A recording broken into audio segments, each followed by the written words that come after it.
Hello everyone and welcome back to the Unexplained Diaries.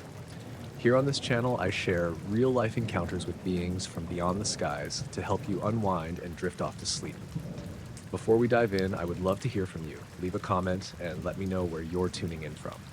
Now, find a comfortable spot, relax, and let's begin. I noticed the cars because the whole street looked like it had been wrapped in plastic.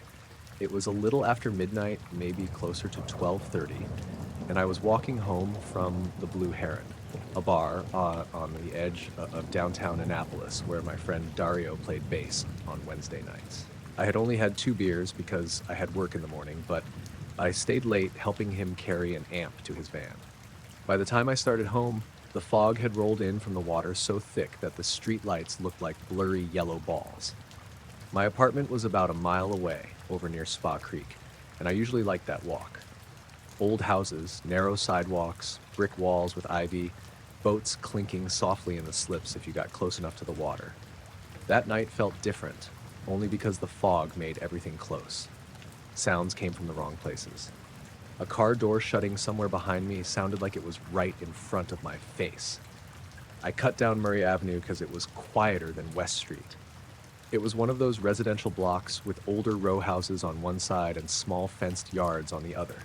Every parked car along the curb was wet with condensation, not just a little misted. The windows, roofs, hoods, mirrors, everything had beads of water running down them. You could see where people had touched door handles earlier because there were finger marks in the dew. I remember thinking my jacket was not enough for the damp. The cold felt like it was sitting on top of my skin instead of in the air. About halfway down the block, I noticed one car was dry. It was parked between a silver Corolla and a dark blue minivan. Nothing fancy. An older black sedan, maybe a Buick or a Lincoln, long hood, tinted windows, no front plate. It stood out right away because every car around it looked soaked, and this one looked like it had just come out of a garage. No moisture on the windshield, no beads on the roof, even the side mirrors were clean and dull. I slowed down. At first, I thought the owner had just parked there. A warm engine could keep a hood dry for a while, but there was no ticking engine sound, no exhaust smell, no little curls of steam under the front. The tires were dry too, which made less sense because the street itself was damp. Any car that had driven there would have picked up wet streaks around the tread. I walked past it, then stopped 2 cars later and looked back. The whole block was quiet. Most houses were dark. One upstairs window had a TV flicker behind curtains. Somewhere a dog barked once and then stopped. The fog hung low over the roofs and softened the power lines. I do not know why I went back. Maybe because I was a little buzzed and curious. Maybe because it looked so out of place that my brain needed to fix it. I stepped off the sidewalk and stood beside the sedan. The black paint did not reflect the streetlight the way wet paint should have. It looked flat, almost too black, like the light ended on it. I held my hand above the hood without touching. Heat came off it. Not engine heat exactly. It was not hot enough to burn, and it did not rise in waves. It felt like standing close to a person under a blanket, a steady body warmth. I touched the hood with 2 fingers. Warm. I pulled my hand back fast and looked around like someone had caught me messing with their car. No one was there. The windows were tinted dark enough that I could not see the interior. The windshield had no fog inside either. No parking permit, no dash camera, no papers, nothing hanging from the mirror. I looked for a badge or emblem, but the front grille had been removed or covered. The back of the car was hard to see because of the way it was parked tight behind the Corolla. A small click came from under the car. I stepped back. It sounded like a relay switch, the kind of quiet click you hear from old appliances. Then another click came from the driver's side door. The lock, maybe. I had not touched it. I backed onto the sidewalk and kept walking. After about 20 steps, I looked back again. The sedan's windows had fogged, not on the outside, from the inside.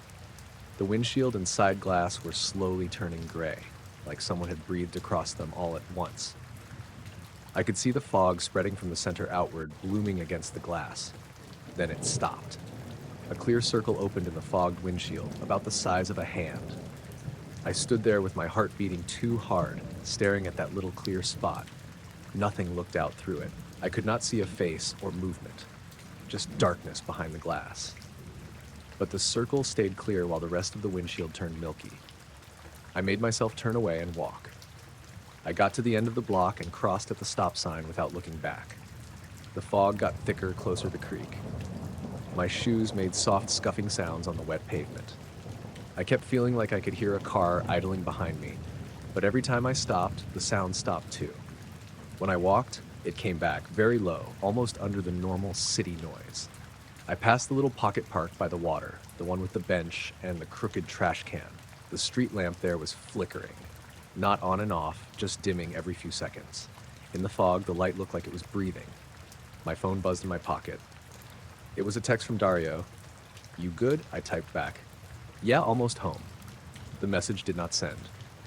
The little bar sat at the top for a few seconds, then failed. I had 3 bars. I tried again. Failed. That was when I noticed the time. 12:41. I had left the bar around 12:15. Even walking slowly, I should have been almost at my apartment by then, maybe already inside. But I was still by the park, only a few blocks from Murray. It felt like the walk had stretched without me noticing. I started moving faster. The sound behind me came back too. Not footsteps. Not exactly. It was more like tires rolling very slowly over damp pavement, except I could not hear an engine. I glanced over my shoulder and saw only fog and the orange blur of streetlights. No headlights, no car shape. A few seconds later, the smell changed. The street had smelled like wet leaves, brackish water, and old brick. Now there was a dry smell cutting through it. Dust on a hot bulb, warm plastic, a little bit like a heater turning on for the first time in winter. It was the same smell that had come off the hood when I touched it, though I had not noticed it clearly until then. I crossed the street just to do something different. The rolling sound crossed with me. I stopped in front of a closed antique shop and turned around fully.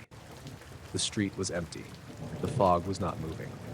That bothered me more than anything at first. It had been drifting across the road in slow sheets, but now it hung perfectly still.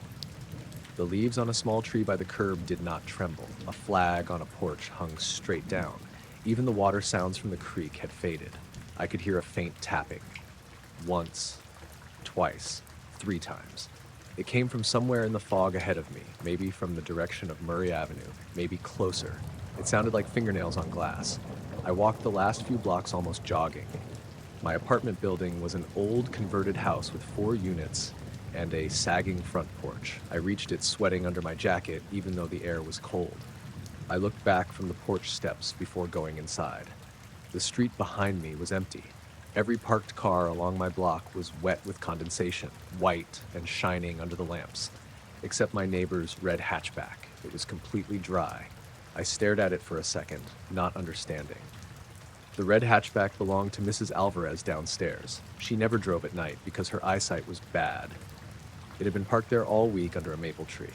Usually the windshield was covered with leaves and bird mess. Now it looked clean. Dry. Bare. The driver's side window had a clear hand-sized circle in the middle of fogged glass. I did not go near it. I unlocked the front door, went inside, and closed it as quietly as I could. The hallway smelled like old carpet and somebody's laundry detergent. Normal smells. I went up to my apartment, locked both locks, and stood in the kitchen without turning on lights. My hands still felt warm where I had touched the black car. Not burned, not sore, just warm. I washed it with cold water. The warmth stayed in 2 fingers. I tried texting Dario again. This time it sent. He replied right away, "You sure? You called me like 10 minutes ago and didn't say anything." I had not called him. I checked my call log. No outgoing call. I asked what he heard. He sent a voice message instead of typing. He sounded confused, almost embarrassed. "It was just quiet for a while," he said. "Like street noise, maybe. Then I heard you breathing, I think. Then there was this tapping sound. I said your name a bunch of times. Then the call ended." I played it twice, then put the phone face down on the counter. I slept badly. Every time a car passed outside, I woke up. Around 3, I heard the building pipes knock and almost got out of bed because it sounded like the tapping again. I kept seeing that clear circle on the windshield, a clean spot in the fog glass with nothing behind it. In the morning, the sun was out and the fog was gone. I left for work early because I wanted to check Mrs. Alvarez's car without looking like a lunatic. The red hatchback was wet like every other car now. Condensation on the roof, beads on the hood, damp leaves stuck to the windshield. No clear circle, no warmth. I touched the hood with the back of my hand. Cold. Mrs. Alvarez came out while I was standing there and asked if everything was okay. I said I thought I had dropped my keys near her car. She nodded and told me she had heard a truck outside around 1 in the morning. Very quiet one, she said. A truck? Maybe not. Something heavy. She looked up the street toward the corner. I asked if she saw anything. She shook her head. Only light through my curtains. White light. Like someone parked facing the house, but no engine. I did not ask more because my mouth had gone dry. At lunch, I walked back to Murray Avenue. I told myself I wanted to see if the black sedan was still there. In daylight, the street looked completely normal. Delivery van near the corner. A jogger with earbuds. Wet leaves in the gutter. The silver Corolla and blue minivan were there. The black sedan was gone.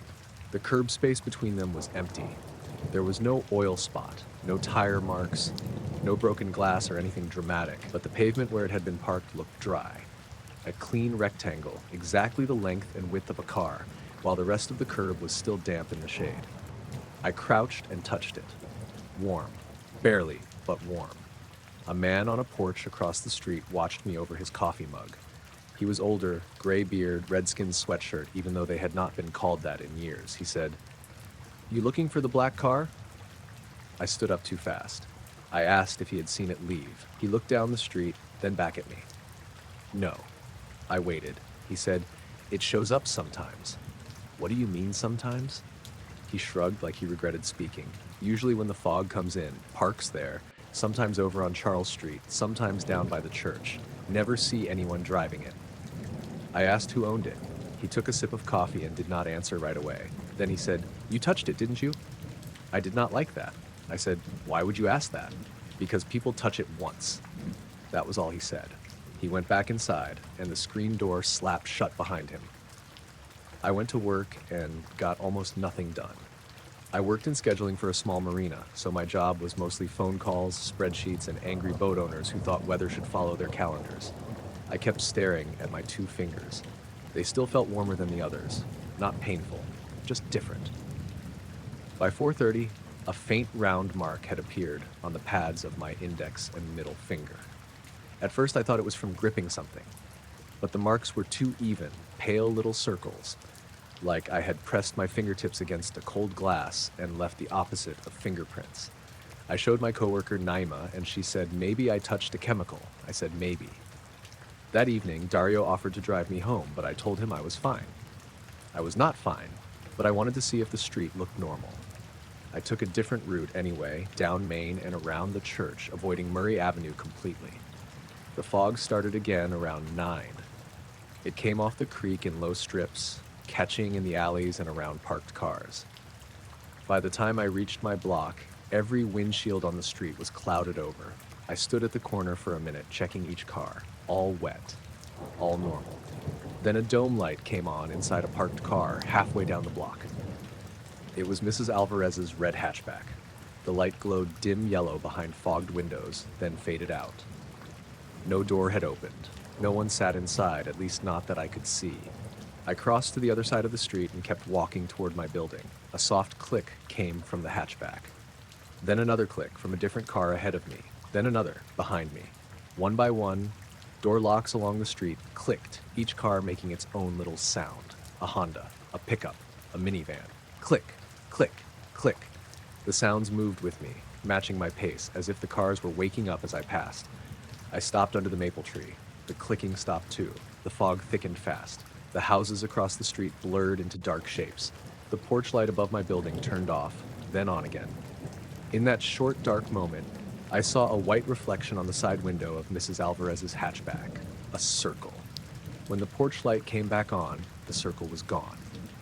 I got inside and locked the door. I called Dario instead of texting. He answered from some loud place, probably another gig, and I told him I needed him to stay on the phone until I got upstairs. He asked what was going on. I said I would explain later.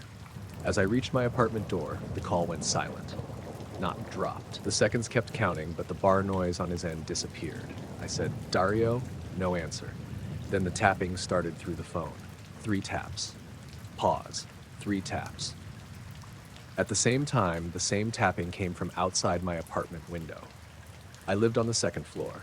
I stepped backward into the hall, staring at the window at the end of my living room. The blinds were down. A pale light seeped around the edges, not bright enough to light the room, just enough to outline the slats. Something tapped once more on the glass. I hung up and turned on every light. The tapping stopped. I made myself walk to the window.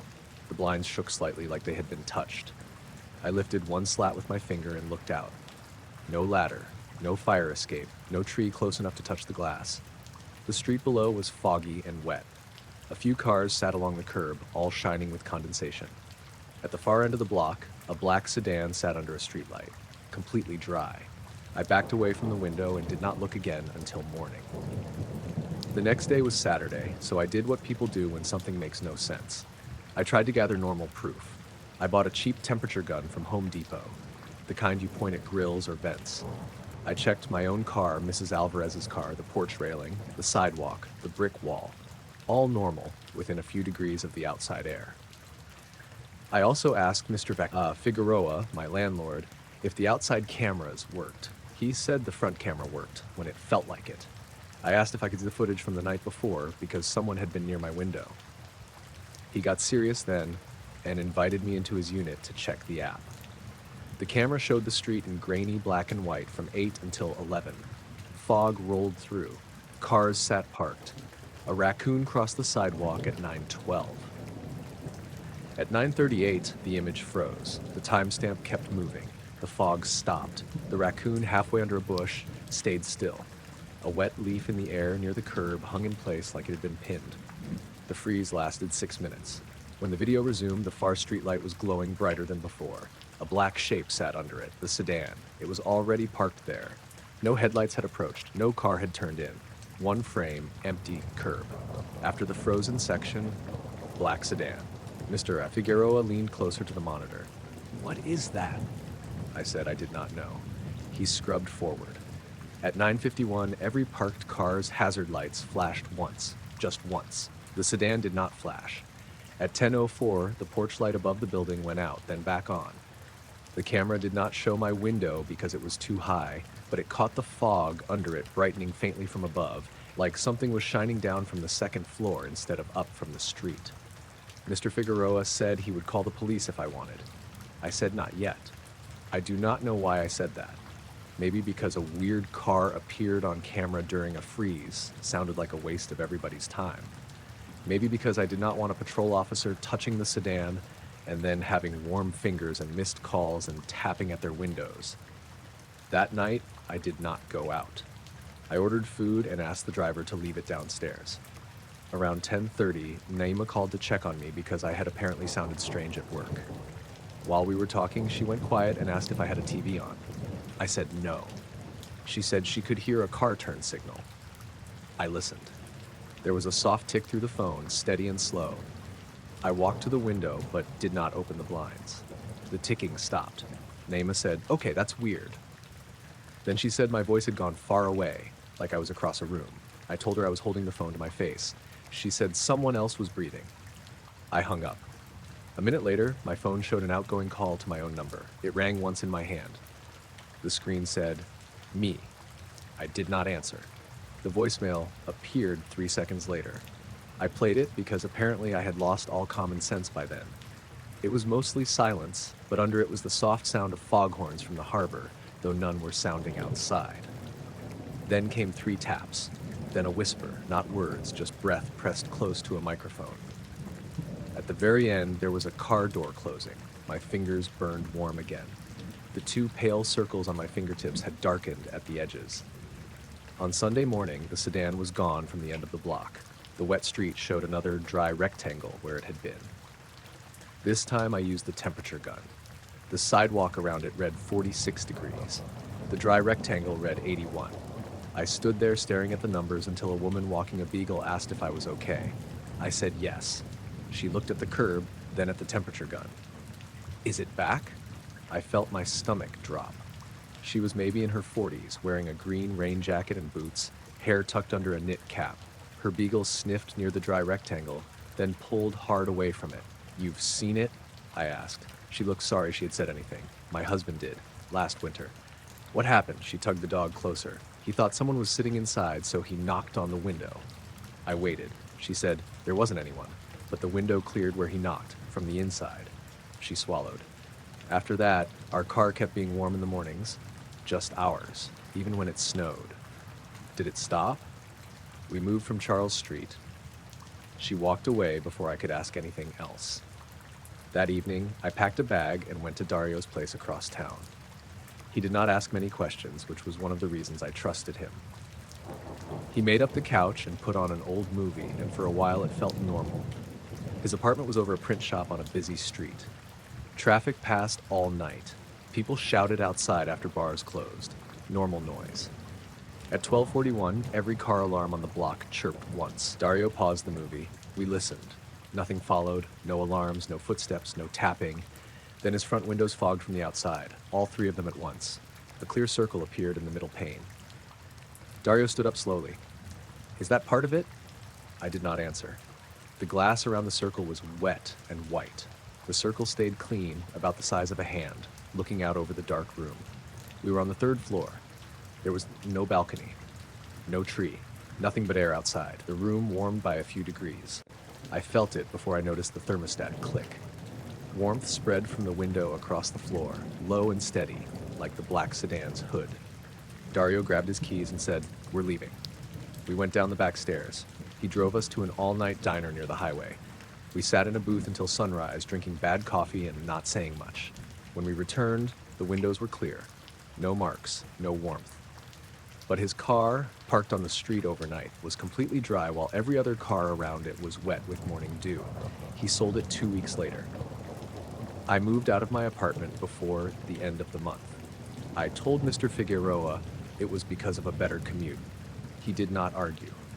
While I was carrying the last box down, he said the cameras had stopped working whenever fog came in. He said he was replacing the whole system.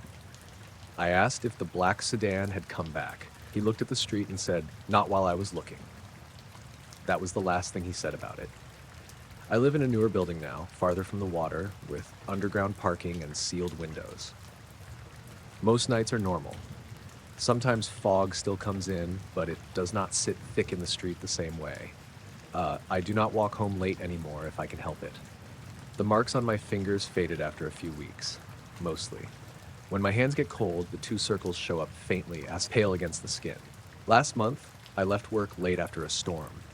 The parking garage was damp, and every windshield on the lower level had condensation on it because the air outside was warmer than the concrete.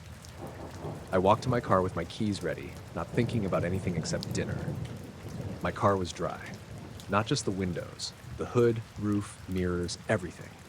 I stood there in the empty garage, keys in my hand, smelling warm dust and wet concrete. The temperature gun was not with me anymore. I had thrown it away when I moved. I touched the hood before I could stop myself. It was slightly warm.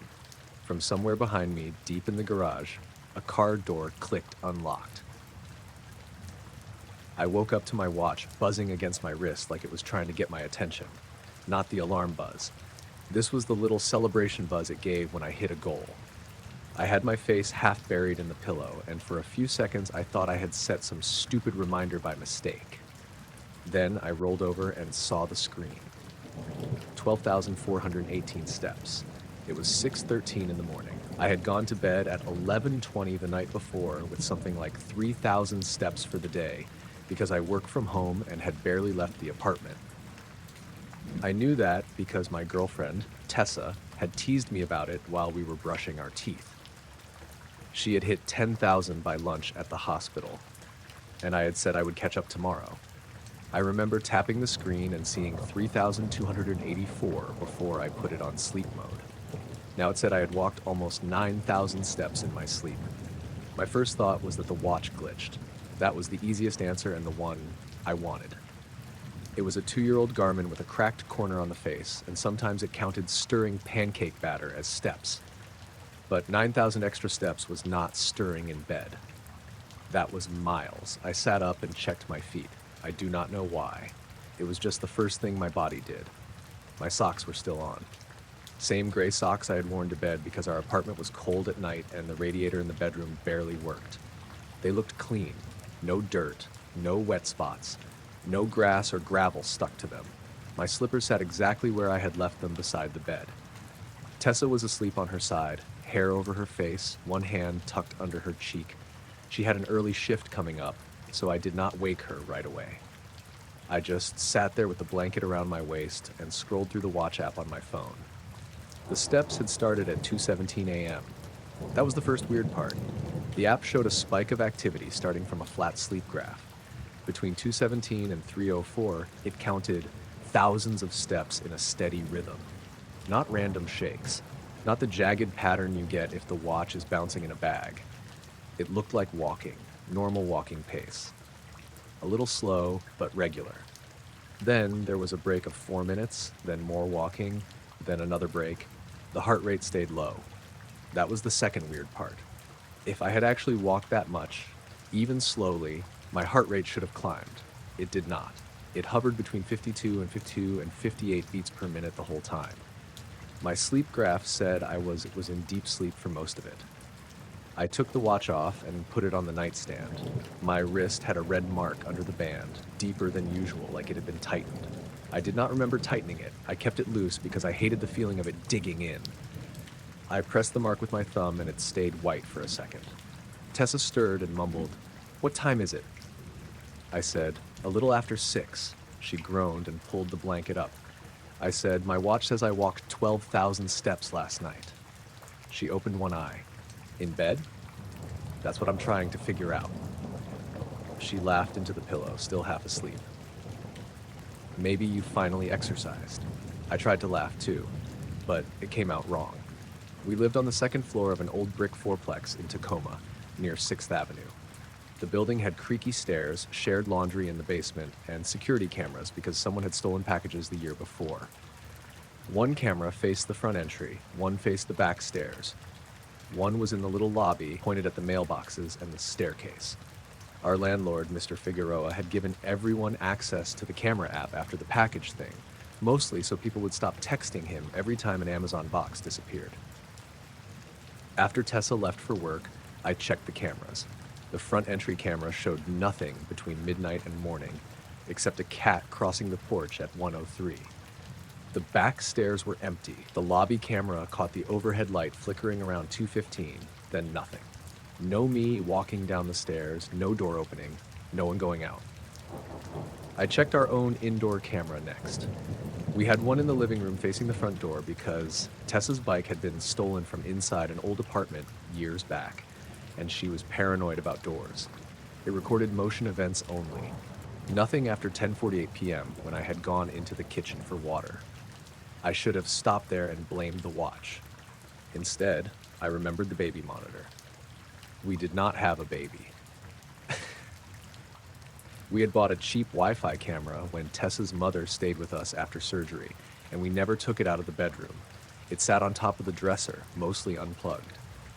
Tessa had plugged it back in that week because she thought the neighbor's new dog was barking inside the building at night and wanted to prove it was not our apartment making noise. The camera saved continuous footage to a little memory card. I opened the app and went to 2:17.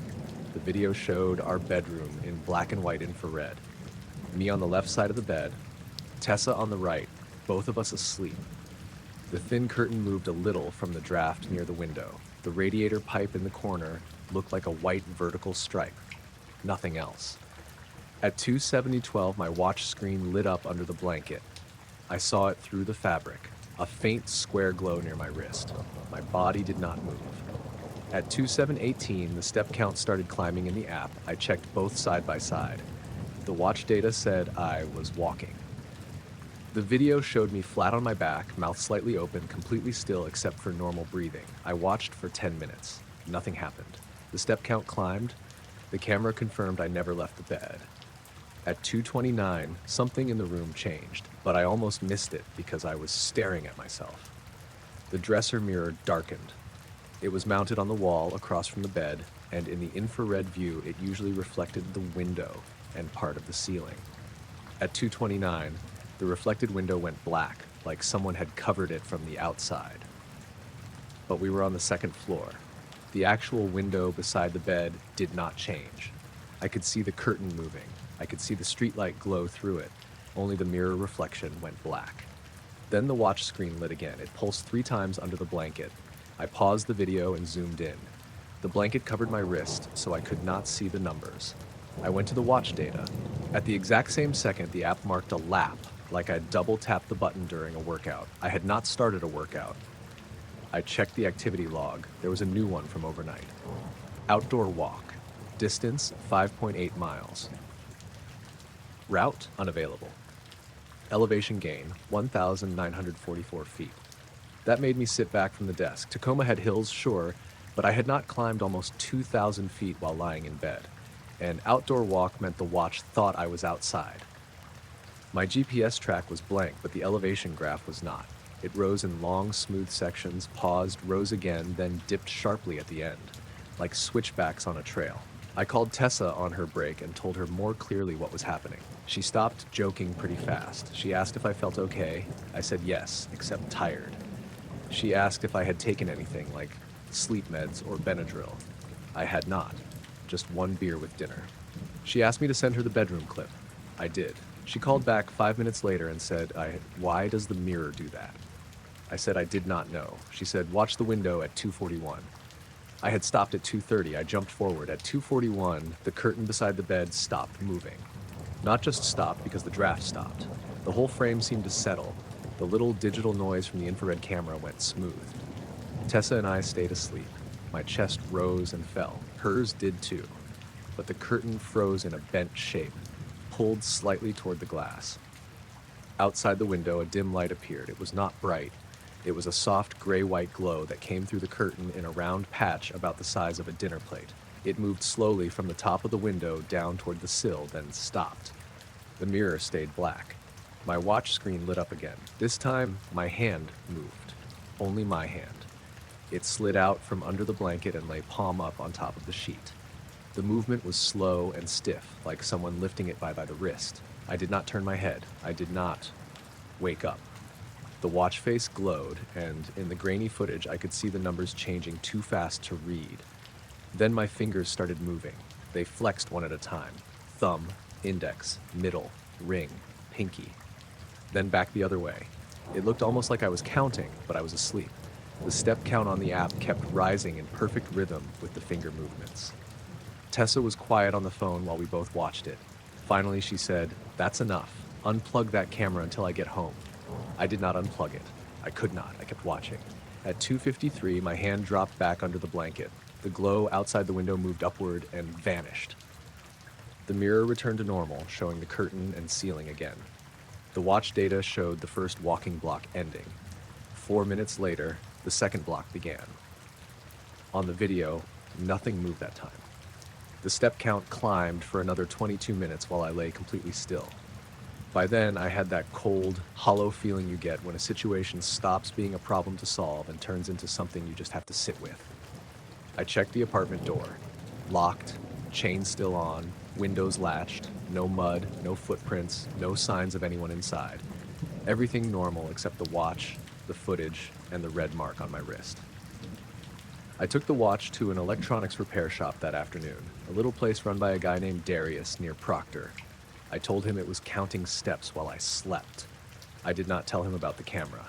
He plugged it into his laptop, ran diagnostics, checked the accelerometer and barometer, and said the hardware looked fine. "Could be a firmware bug," he said. "Would a bug log elevation?" He shrugged. "They log all kinds of junk." He showed me the raw sensor graph because he thought that would make me feel better. It did not. The accelerometer data had a clear pattern between 217 and 338. 3 axes moving in a repeating cycle. A walking cycle. Darius frowned at it. He picked up the watch and rotated it in his hand. "You wear it on your left wrist?" "Yeah." He zoomed in on the graph. "This looks like arm swing?" "From fingers moving?" He looked at me. I had not meant to say that. I told him I had a sleep camera and my hand had moved a little. He did not ask to see the video. He just unplugged the watch and handed it back like it had become something private. "Reset it," he said. "Factory reset." Parrot fresh. I did. That night, I did not wear it. I put it in a metal mixing bowl on the kitchen counter because Tessa said maybe it was picking up vibrations from the radiator or pipes. We were both pretending that made sense. She checked the windows twice before bed. I put a chair under the bedroom doorknob, which was dramatic and useless, but made me feel slightly better. We also left the bedroom camera running. I slept badly. I woke up at every radiator knock and every car passing outside. At 2:10, I was awake. At 2:15, still awake. Tessa slept beside me, one hand under the pillow. At 2:17, the watch buzzed in the kitchen. I heard it through the wall, a soft, distant vibration against the metal bowl. Tessa woke up immediately. Was that it? The watch buzzed again. Then again. I got out of bed before I could talk myself out of it. Tessa whispered my name, but I was already at the bedroom door, moving the chair.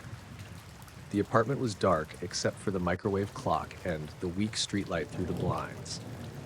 The floorboards were cold under my feet. In the kitchen, the watch lay in the bottom of the mixing bowl. The screen was on. Outdoor walk. The step count was climbing. The watch was not moving. I stood over it and watched the numbers go up, one by one, in a steady pace. The bowl gave a tiny tick every time the watch vibrated, but the watch itself stayed flat, face up. Then the compass app opened by itself. I had never used the compass on that watch. The little arrow spun twice and pointed toward the living room window. Then the screen changed to an elevation reading, 3,112 feet, 3,116, 3,121. I backed away from the counter. Tessa stood in the hallway with her phone in her hand, recording. Her face looked pale in the screen light. The blinds in the living room moved. Just slightly. Not like wind. They lifted from the bottom, 2 inches maybe, then settled. The window was closed and locked. Beyond the blinds, the street outside looked normal. Parked cars, wet pavement, the yellow porch light from the building across the street. Then the room got quiet. The refrigerator hum stopped. The radiator stopped ticking. A car that had been passing outside faded into silence before it should have. The only sound was the little metal tick from the watch in the bowl. Tessa whispered, "Do you see that?" I looked where she was pointing. The security chain on the front door was hanging straight out from the door, horizontal, like gravity had changed direction just for that small piece of metal. It did not swing. It stayed perfectly straight, pointing into the room. The watch buzzed harder. The bowl started sliding. Slowly, at first, it moved across the counter toward the edge, metal scraping on laminate. I grabbed it without thinking. The second my fingers touched the bowl, the watch stopped counting. The silence broke. The refrigerator came back on with a clunk. A car hissed past outside. The chain dropped and tapped against the door. Tessa made a sound like she had been holding her breath. I looked at the watch. It showed 1,944 steps, same number as the elevation gain from the night before. Tessa said, "Take it off. Take the battery out." "You can't take the battery out." "Then throw it away." I should have. Instead, I put it in a Ziploc bag, then inside a coffee can, then in the trunk of my car. I do not have a good reason for that. Part of me wanted it out of the apartment. Part of me wanted to keep the evidence. It is hard to explain how your brain splits like that when something impossible is happening. You want to run from it and document it at the same time. We stayed awake until morning.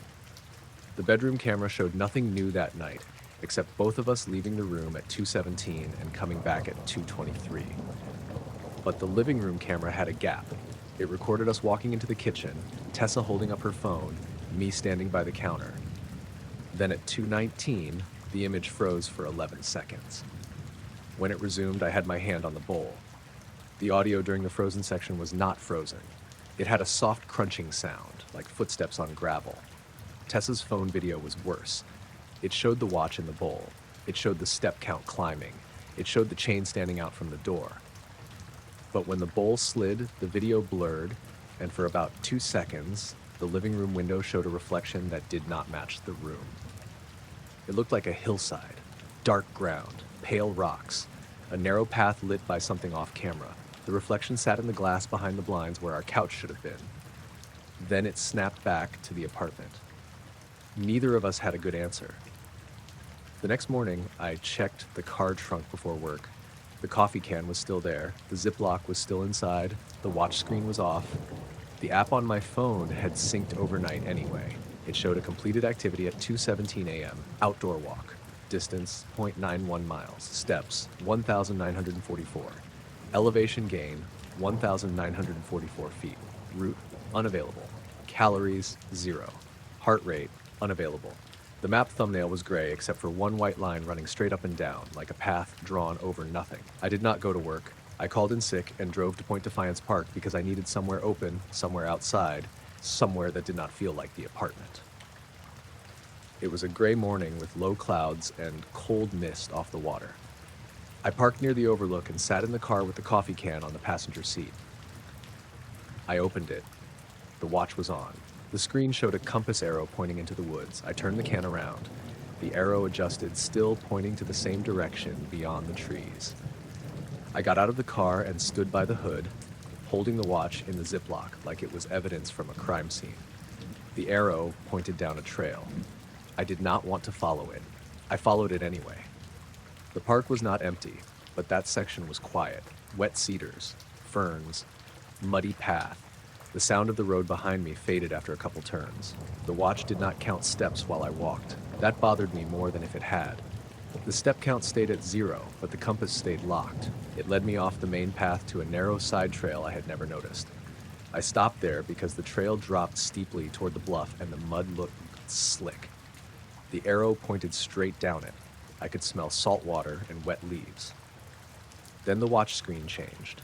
Elevation, 3,112 feet. I was maybe 200 feet above sea level.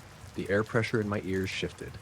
I heard the same crunching sound from the camera audio, faint and far away, like someone walking on gravel behind trees. I looked back up the trail. No one was there. Ahead, through the cedars, a pale light moved. Not bright, not a beam, more like a round piece of cloud drifting between trunks at chest height. It passed behind one tree and in front of another, smooth and silent. I stood still, holding the watch in both hands. The watch vibrated once for every step sound I heard. Crunch, buzz, crunch, buzz. The light stopped. The compass arrow spun and pointed at my chest. I backed up one step. The watch counted it. One step, then another. 2. I turned and walked fast back toward the main path. The step count kept going now, matching me. Normal. Real. My own feet on wet dirt, my own breath, my own heart hammering. When I reached the wider trail, a woman in a yellow raincoat passed with a golden retriever, and I almost grabbed her arm just because she was real and ordinary. I made it back to the car and threw the watch into the passenger footwell. On the drive home, it buzzed once from the floor. Goal reached. I did throw it away after that. Not in our building trash. I drove to a gas station on South 19th, used their outside bin, and buried the watch under fast food bags and paper cups. I felt ridiculous and relieved at the same time. For 2 nights, nothing happened. No steps, no camera glitches, no chain moving. Tessa slept with the lamp on anyway. I pretended I hated the light, but was glad for it. On the 3rd morning, I woke at 6:13 to Tessa standing beside the bed. She was staring at her phone. "What?" I asked. She turned the screen toward me. Her health app showed 12,418 steps, recorded while she was asleep. I looked at her wrist. She was not wearing a watch. She did not own one. Her phone had been on the charger across the room all night. We checked the bedroom camera. It showed both of us in bed. At 2:17, the screen brightened, not from inside the room, but from the mirror. The dresser mirror filled with a gray-white light. Tessa slept through it. I slept too. Neither of us moved. At 2:41, the mirror reflection changed. For a few seconds, it did not show our bedroom. It showed a narrow path climbing through dark rocks, the same kind of path I had glimpsed in the living room window. The image shook slightly, like it was being seen through breath or heat. Then 2 shadows crossed it, one tall, one shorter, walking side by side. The camera never showed us leaving the bed. The footsteps started after I crossed the halfway line. I had cut through the soccer complex because it saved me maybe 10 minutes on the walk home from the late bus. It was stupid, but not unusual for me. I lived on the east side of Monroe, North Carolina, in a little duplex behind the Food Lion, and the bus from Charlotte dropped me off near the high school. If I stayed on the main road, I had to walk the long way around the fenced fields and the retention pond. If I cut through the county soccer park, I could pop out behind the baseball diamonds and be home in 15 minutes. It was a Thursday night in February, cold enough that my breath showed, but not cold enough for frost. The rain had stopped an hour earlier, so the grass was wet and heavy, and the air smelled like mud and those rubber pellets from the turf field. All the games had been canceled because of the weather. The parking lot was empty, except for one maintenance truck parked by the equipment shed with no lights on. The big floodlights were off. Only the yellow security lamps by the bathrooms and concession stand were working, and they did not reach the far fields very well. I had my backpack over one shoulder, my lunch container knocking around inside it, and my phone in my hand with the flashlight on low. I was tired. I had been on my feet all day at a warehouse job near Matthews, labeling boxes and listening to the same manager tell people to move faster. My girlfriend Alina had texted asking if I wanted her to pick me up, but she had an early shift at the clinic, and I told her not to worry about it. The park looked normal when I entered through the gap by the chain link fence. Empty bleachers, wet benches, nets sagging from the rain, the kind of place that felt too big when no one was using it. I could hear cars on the highway behind me and one dog barking somewhere in the neighborhood beyond the trees. I stepped onto the first field, and the grass made that soft, sucking sound under my shoes. Then another step answered mine. At first, I thought it was the echo off the metal bleachers. My shoes were damp, and the field was quiet enough that little sounds carried weirdly. I kept walking. Step, step. Mine first. Then another one, half a beat behind. I slowed down without meaning to. The other footsteps slowed too. I stopped. They stopped. I stood there near the painted center circle, holding my phone down by my thigh, not wanting to swing the light around too fast. My heart had not started racing yet. I was still in that first stage where your brain tries to make the normal explanation fit. Maybe someone else had cut through behind me. Maybe it was another person coming from the bus stop. Maybe it was a kid from the neighborhood messing around. I listened. The park was quiet. The highway made a steady hiss in the distance. Water dripped from the roof of the concession stand into a puddle. A flag rope tapped against a pole near Field 3. I looked over my shoulder, just a quick glance. Nothing. The field behind me was empty. I could see the pale lines in the grass curving back toward the fence. The security light at the bathrooms made a weak orange pool on the pavement. But there was no person in it, no shape moving behind the bleachers, no dog, no bike, nothing. I turned forward again and started walking. 2 steps later, it happened again. My right foot sank into the wet grass, and just behind me came the same sound. Not an echo. It had weight to it, a wet shoe pressing down. Then my left foot, then the other left foot. I stopped harder that time. The steps stopped at the same instant. I remember looking down at my own feet like they had betrayed me somehow. My shoes were black Nikes with worn soles, and they had little clumps of grass stuck to the sides. I shifted my weight to test it. The grass squeaked. No answering sound. I said, "Hello?" My voice went flat across the field and came back smaller than it should have. No one answered. I turned around fully. I moved the phone light in a wide, slow sweep from the fence to the bleachers to the goal. The beam caught silver drops on the netting and made them shine. It caught a crushed water bottle near the sideline. It caught the white curve of the center line behind me. No person. The weird thing was how open it all was. A soccer field did not give much cover. If someone had been 10 or 20 feet behind me, I should have seen them, even if they dropped flat. The grass was short. There were no trees until the far edge. The nearest bleachers were off to my left, maybe 40 yards away.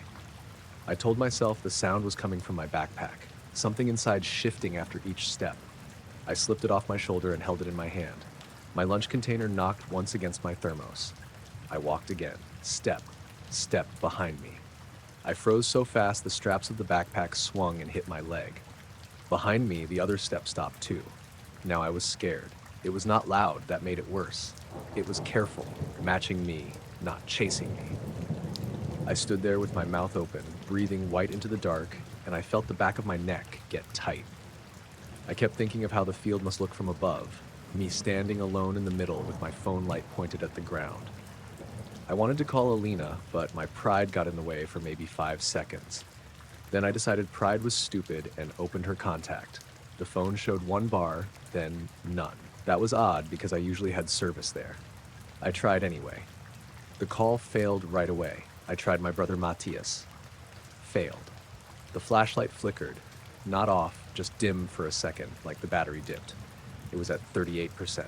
Plenty. I decided to get off the field and back toward the road.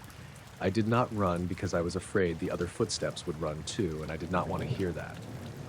I walked faster, cutting diagonally toward the parking lot. The other steps followed. They stayed the same distance behind me, 10 feet maybe 15. Every time my shoes pressed to the wet grass, another pair pressed down just after. Same pace, same stride. If I shortened my steps, they shortened. If I took a longer step over a muddy patch, it took a longer step too. I looked back again. Empty. The emptiness started feeling personal, like the field was showing me exactly how alone I was and making sure I understood it. The white goal at the far end sat crooked in the dark. The net moved slightly in the wind. The bleachers were just black bars. Then I noticed the sound had changed. The steps behind me were still on grass, but I had reached the sideline where the ground turned to gravel. My own shoes crunched on the little stones. The sound behind me did not crunch. It kept making the soft, wet grass sound, even though whatever was following should have reached the gravel too. I stopped with one foot on the gravel and one foot still on the grass. The sound stopped. I looked back at the line I had just crossed. The phone light showed my footprints pressed dark into the wet grass. They came in a diagonal line from midfield, clear as anything. Behind them, maybe 2 or 3 feet to the right, there was another line of depressions. I did not understand them at first. They were not shoe prints. They were just oval dark spots, each one about the size of my palm, pressed into the grass at the same intervals as my steps. They ended maybe 10 feet behind me. While I watched, the last 2 slowly rose back up. Not like grass springing back after being stepped on. Slower. The dark ovals filled with blades until they disappeared. I backed onto the gravel. The phone light flickered again, and this time it went out. The screen stayed on, but the flashlight died. I tapped the button. Nothing. I locked and unlocked the phone. The flashlight icon turned blue like it was on, but no light came from it. A security lamp by the bathrooms buzzed and blinked. Once, twice. Then all the lights in the park went out. I was not in total darkness because the sky had that cloudy city glow, but it was close. The fields became one flat gray shape. The goalposts looked like pieces of bone. The bathroom building disappeared except for a darker square where it blocked the sky. I started walking again, faster. The footsteps started again too. Now they were on gravel. Crunch. Crunch. That was the first time I almost ran. I had no idea why the sound had waited to change, but hearing it on the gravel made it feel closer, more real. I could picture a person behind me, even though I had not seen one, someone lowering their feet carefully into the same rhythm as mine. I turned my head halfway, then stopped myself. Looking back had not helped. It only made the empty field worse. I reached the paved path between the concession stand and the bathrooms. My shoes slapped wet pavement. Behind me, the other shoes slapped wet pavement. Same half-beat delay. There were security cameras mounted under the concession roof. I had seen them before because the county put up signs about vandalism. I remember thinking, good, there would be footage. That thought made me feel a little less crazy until the camera above the service window made a tiny clicking sound and tilted down. It should not have moved. It was not one of those dome cameras that track. It was a fixed white bullet camera mounted on a bracket. But I heard it click, and when I looked, it was pointed toward the ground instead of the path. I whispered, "Nope," without meaning to. The footsteps stopped when I stopped whispering, not when I stopped walking. I had taken one more step after the word, and the sound behind me had not matched that last step. It stopped late, like it had listened first. I did not like that. I started moving again, not caring about pace now. I headed for the parking lot, where the maintenance truck sat by the shed. If someone was in it, I would knock on the window. If not, I would use it as something solid between me and whatever was going on. The truck was farther away than it should have been. I know that sounds impossible in such a small place, but the path felt stretched. The concession stand stayed on my right longer than it ever had. I passed the same trash can twice, or at least I thought I did. It had a red fast food cup on top and a strip of caution tape tied to the handle. I noticed it the first time because the cup was rocking in the wind. Then 30 seconds later, there it was again. Same cup, same tape, same little rocking motion. I checked my watch. It said 9 and 18. That made no sense. The bus had dropped me at 8:47. I had entered the park around 8:55. Even walking slowly, I should have been home by 9:10. I looked at my phone. The top corner also said 9:18, then glitched to 9:11, then back to 9:18. The footsteps were still behind me, not getting closer, not falling back. I stopped near the corner of the bathroom building. The other steps stopped. I could see the parking lot now, or part of it. The maintenance truck was there, but the cab windows were dark. Beyond it, the gate to the road was open. The road itself was empty. I turned around fast. Nothing was there. But the sound did not come from the field anymore. It came from the other side of the bathroom wall, maybe 6 feet away. A single wet footstep on concrete. I backed up so hard my shoulder hit the brick.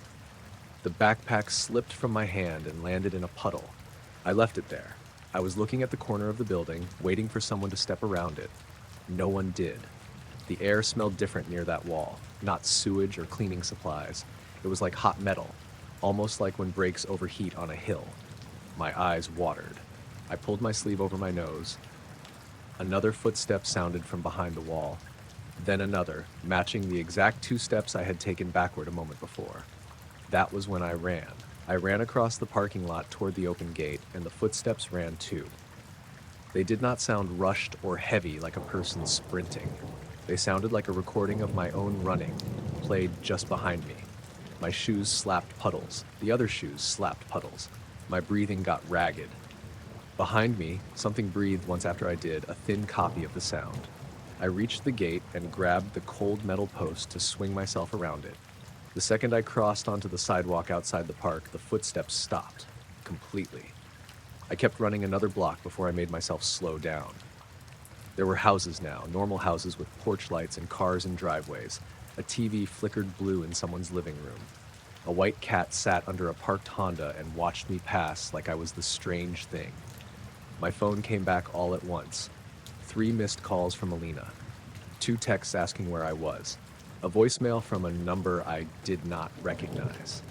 The time said 9:42. I called Alina while I was still walking. She answered on the first ring and sounded scared. She said I had called her 12 minutes earlier, but when she picked up, I did not speak. She heard footsteps and wind and what she thought was someone dragging a hand over a microphone. Then a man's voice said her name. I told her I had not called.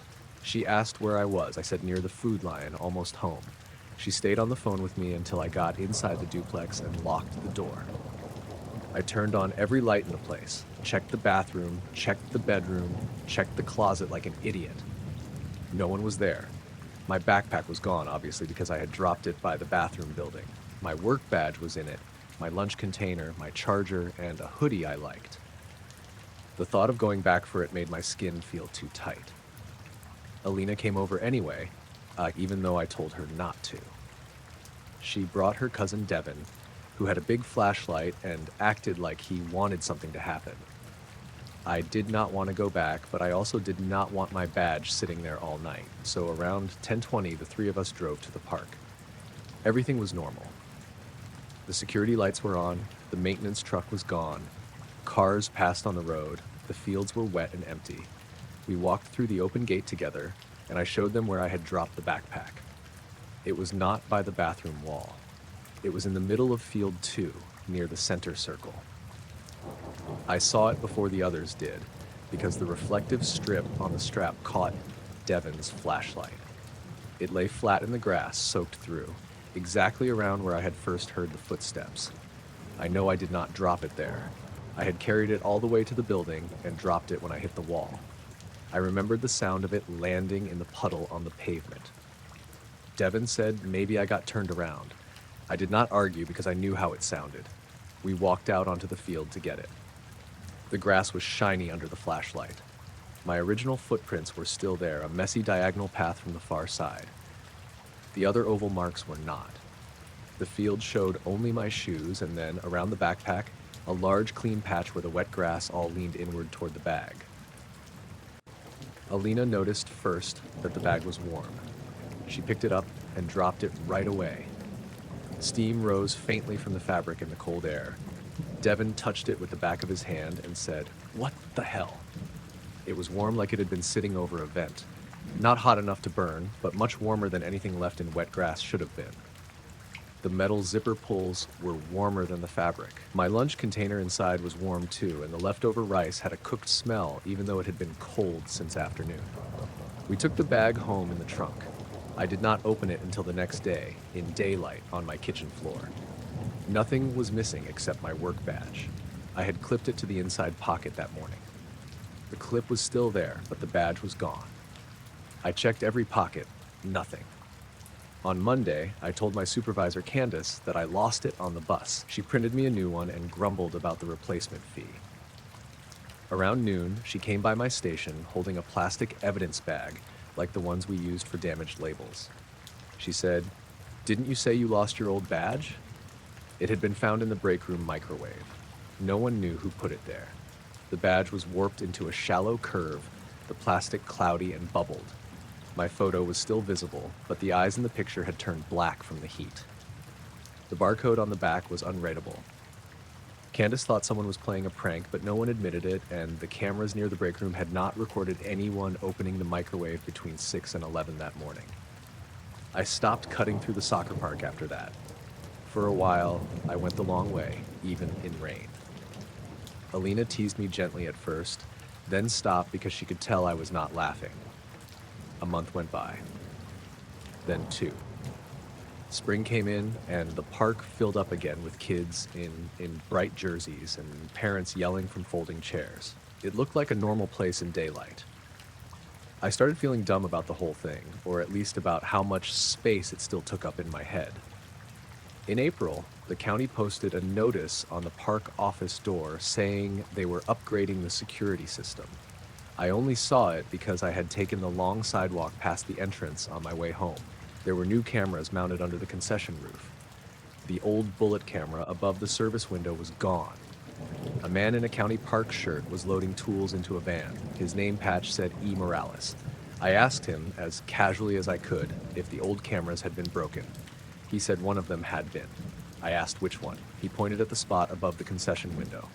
That one was pointed straight down somehow. Bracket was bent. I tried to keep my face normal. "Kids?" He shrugged. "Maybe, but the weird part was the footage. I should have left it alone. I did not. What weird part?"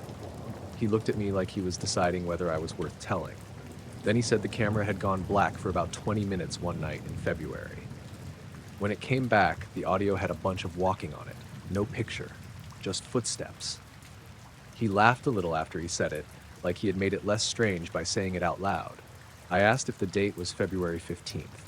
His smile faded. He asked how I knew that. I said I thought I had been there that night because I lost my bag. He nodded slowly, then looked past me toward the fields. "Yeah," he said. "Well, the audio was messed up anyway. Probably water in the housing." I asked what he meant by messed up. He shut the van door and said he had to get to another job. But before he drove off, he said there were footsteps on the audio, and then there was a voice saying something over and over. He said nobody at the office could agree what it said. He said it sounded like a name. That evening, I told myself I was done with it. I meant it too. I walked home on the main road with cars passing and porch lights coming on in the neighborhood. I was almost at my duplex when my phone buzzed. It was a voicemail from an unknown number. The timestamp said 9:18 p.m. The message was 14 seconds long. For the first few seconds, there was only wet grass under shoes. Step, step, step. Then my own voice, low and breathless, said, "Hello?" exactly the way I had said it on the field that night. After that, there was a pause. Then another voice, very close to the microphone, said Alina's name. I was flying the drone over the state forest because the creek had flooded 2 days earlier, and I wanted to see how bad the washout was before I hiked in with my camera pack. It was a Saturday afternoon in late May, humid and cloudy, with that heavy air that made everything smell like wet bark and mud. I had parked at the North Fork trailhead outside Elkins, West Virginia, where the gravel lot sat between the road and a wall of trees. There were no other cars there, which should have made me happy because I liked having the place to myself, but the quiet felt off from the start. I had flown there before. The trail climbed a ridge, then dropped to an old logging road that ran along the creek. It was not a famous spot, just a patch of Monongahela National Forest with rhododendron, hemlock, and a few rough campsites where people left beer cans and half-burned pallets. I used the drone mostly for landscape footage. Nothing serious. It was a DJI Mini, small enough that I could toss it in the glove box, and I had gotten pretty good at skimming it over the canopy without clipping branches. That day, the sky was low and gray, no wind at ground level. The trees were still, and the air had that dead, padded feeling right before rain, even though the forecast said it would hold until evening. I almost turned around when I got out of the truck because there was no bird song. I do not mean quiet. I mean nothing. No chickadees, no crows, no insects whining near the ditch. Just the creek somewhere down in the hollow, running fast and rough. I set the drone case on the tailgate and launched from the gravel. At first, everything was normal. The drone rose above the lot, the controller screen bright in my hands, the forest spreading out dark green and wet below it. I pushed it out over the trees, following the creek line by memory. The video feed showed broken limbs and brown water where the creek had jumped its bank. I could see the old logging road in patches, half covered with leaves and mud. I was about 600 feet out when the feed flickered. Just once. The picture jumped sideways, then settled. I looked up from the screen, but the drone was already too far to see. The controller showed good signal, strong battery, no warnings. I figured moisture was messing with the connection. It had happened before in mist. I kept flying. The drone passed over a stand of hemlocks where the canopy dipped lower. I tilted the camera down, trying to find the section of trail that usually crossed a shallow drainage. The screen showed the tops of the trees, then a gap in the branches where the creek had undercut the bank. That was when I saw the circle. It was under the trees, not above them. I remember that clearly because the drone was looking down through the canopy and the thing was below the top branches, maybe 6 or 8 feet off the ground. It was bright, but not like sunlight.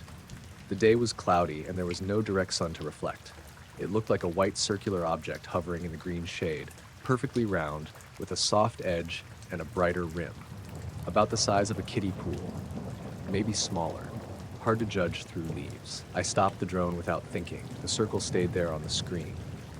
For a second or two, I thought it was a piece of trash caught in a tree. A plastic barrel lid, maybe. People dumped weird stuff in those woods. But it was not lying at an angle or snagged on branches. It was level, flat, and clean.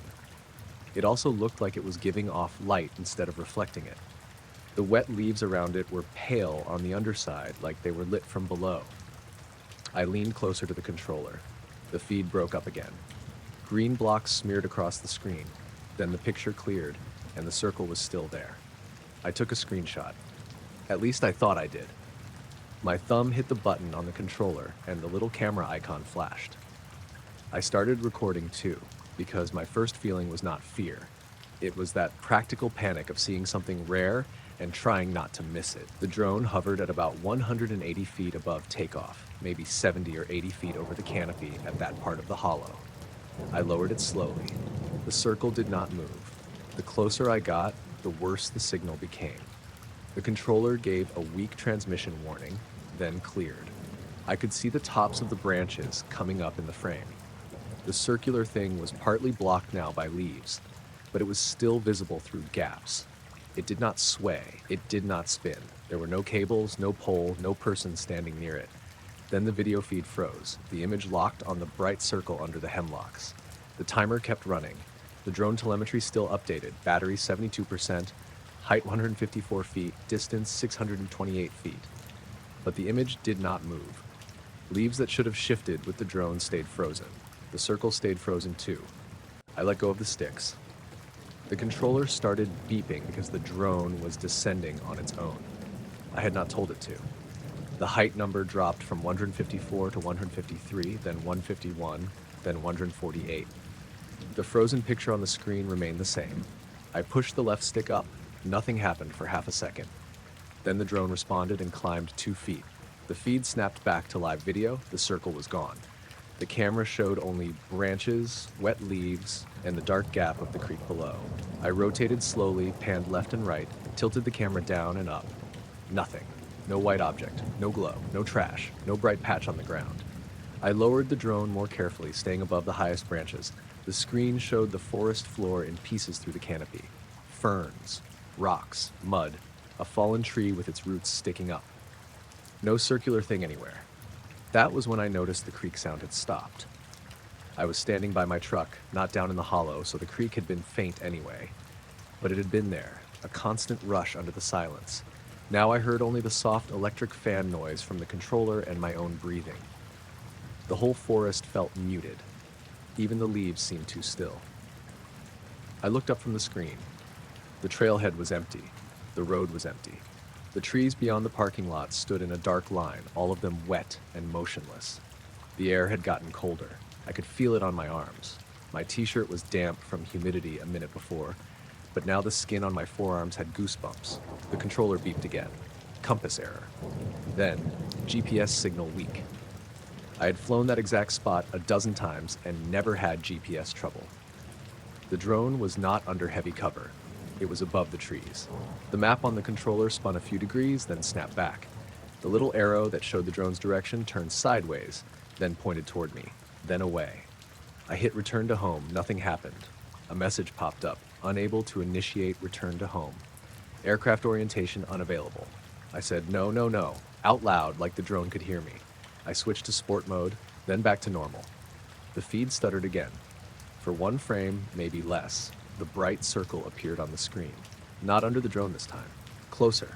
It filled the lower right corner of the image, partly cut off, like the drone had passed beside it. Then it was gone again. The controller said the drone was still 600 feet away.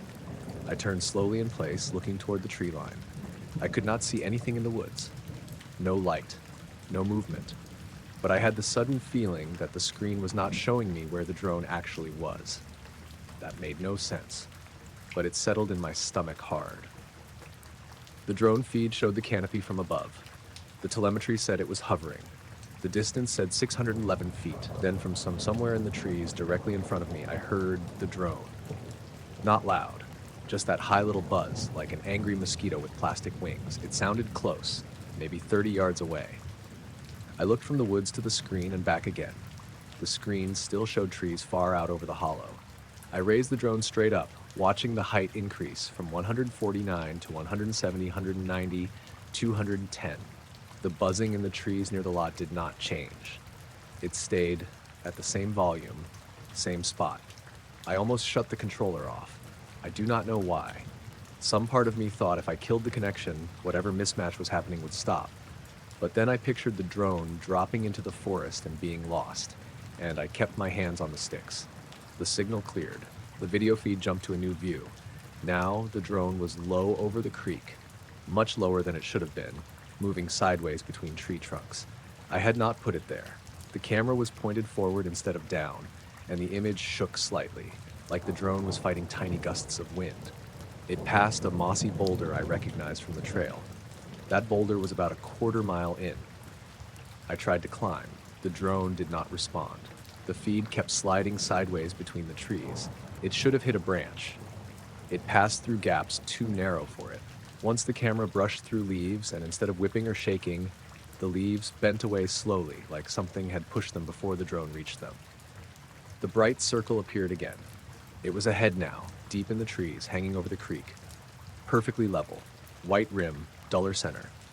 The drone moved toward it without input from me. I pulled both sticks back. Nothing. I pressed pause. Nothing. I hit return to home again. The controller ignored me. The circle grew larger in the frame.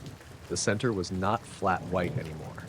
It had texture, faint gray swirls, like fog trapped under glass. The rim brightened and dimmed in a slow pulse. The creek below it was not moving. I could see water in the frame, but it looked stiff, caught in little ridges around the rocks. I stepped backward without realizing it and bumped into my truck's tailgate. The sound of metal against my hips seemed too loud. The controller screen flickered, and for a moment I saw my own truck from above. That stopped me completely. It was not the drone's normal view. The drone was supposedly out over the creek, facing the circle, but the screen showed the gravel lot from maybe 20 feet up. My truck sat with the tailgate down. I stood beside it, head lowered, hands on the controller. The image was gray and washed out, but it was clearly me. The angle was wrong for any camera I owned. I looked up fast. Nothing was above me. The sky was a flat gray ceiling. No drone, no bird, no aircraft. I heard the buzzing in the trees again, still in front of me. The screen went black. Then the live feed returned to the forest. The circle was gone. The drone was hovering above the canopy again, according to the image. Telemetry was normal. GPS strong. Distance 604 feet, height 193 feet. Battery 64%. A green prompt appeared like nothing had happened. Home point updated. I did not update the home point. I turned the drone around manually and brought it back. It obeyed perfectly now. The video feed stayed clean. The forest looked normal from above, wet and empty and dark. I kept expecting the circle to appear between branches again, but there was nothing. When the drone came into view above the parking lot, I felt stupidly relieved. It buzzed down like any other drone, little gray body against the clouds. I landed it on the gravel and picked it up. It was warm, not battery warm. The whole plastic shell was warm, including the arms and prop guards. A damp gray film covered the underside. I wiped it with my thumb and it came away like fine ash mixed with water.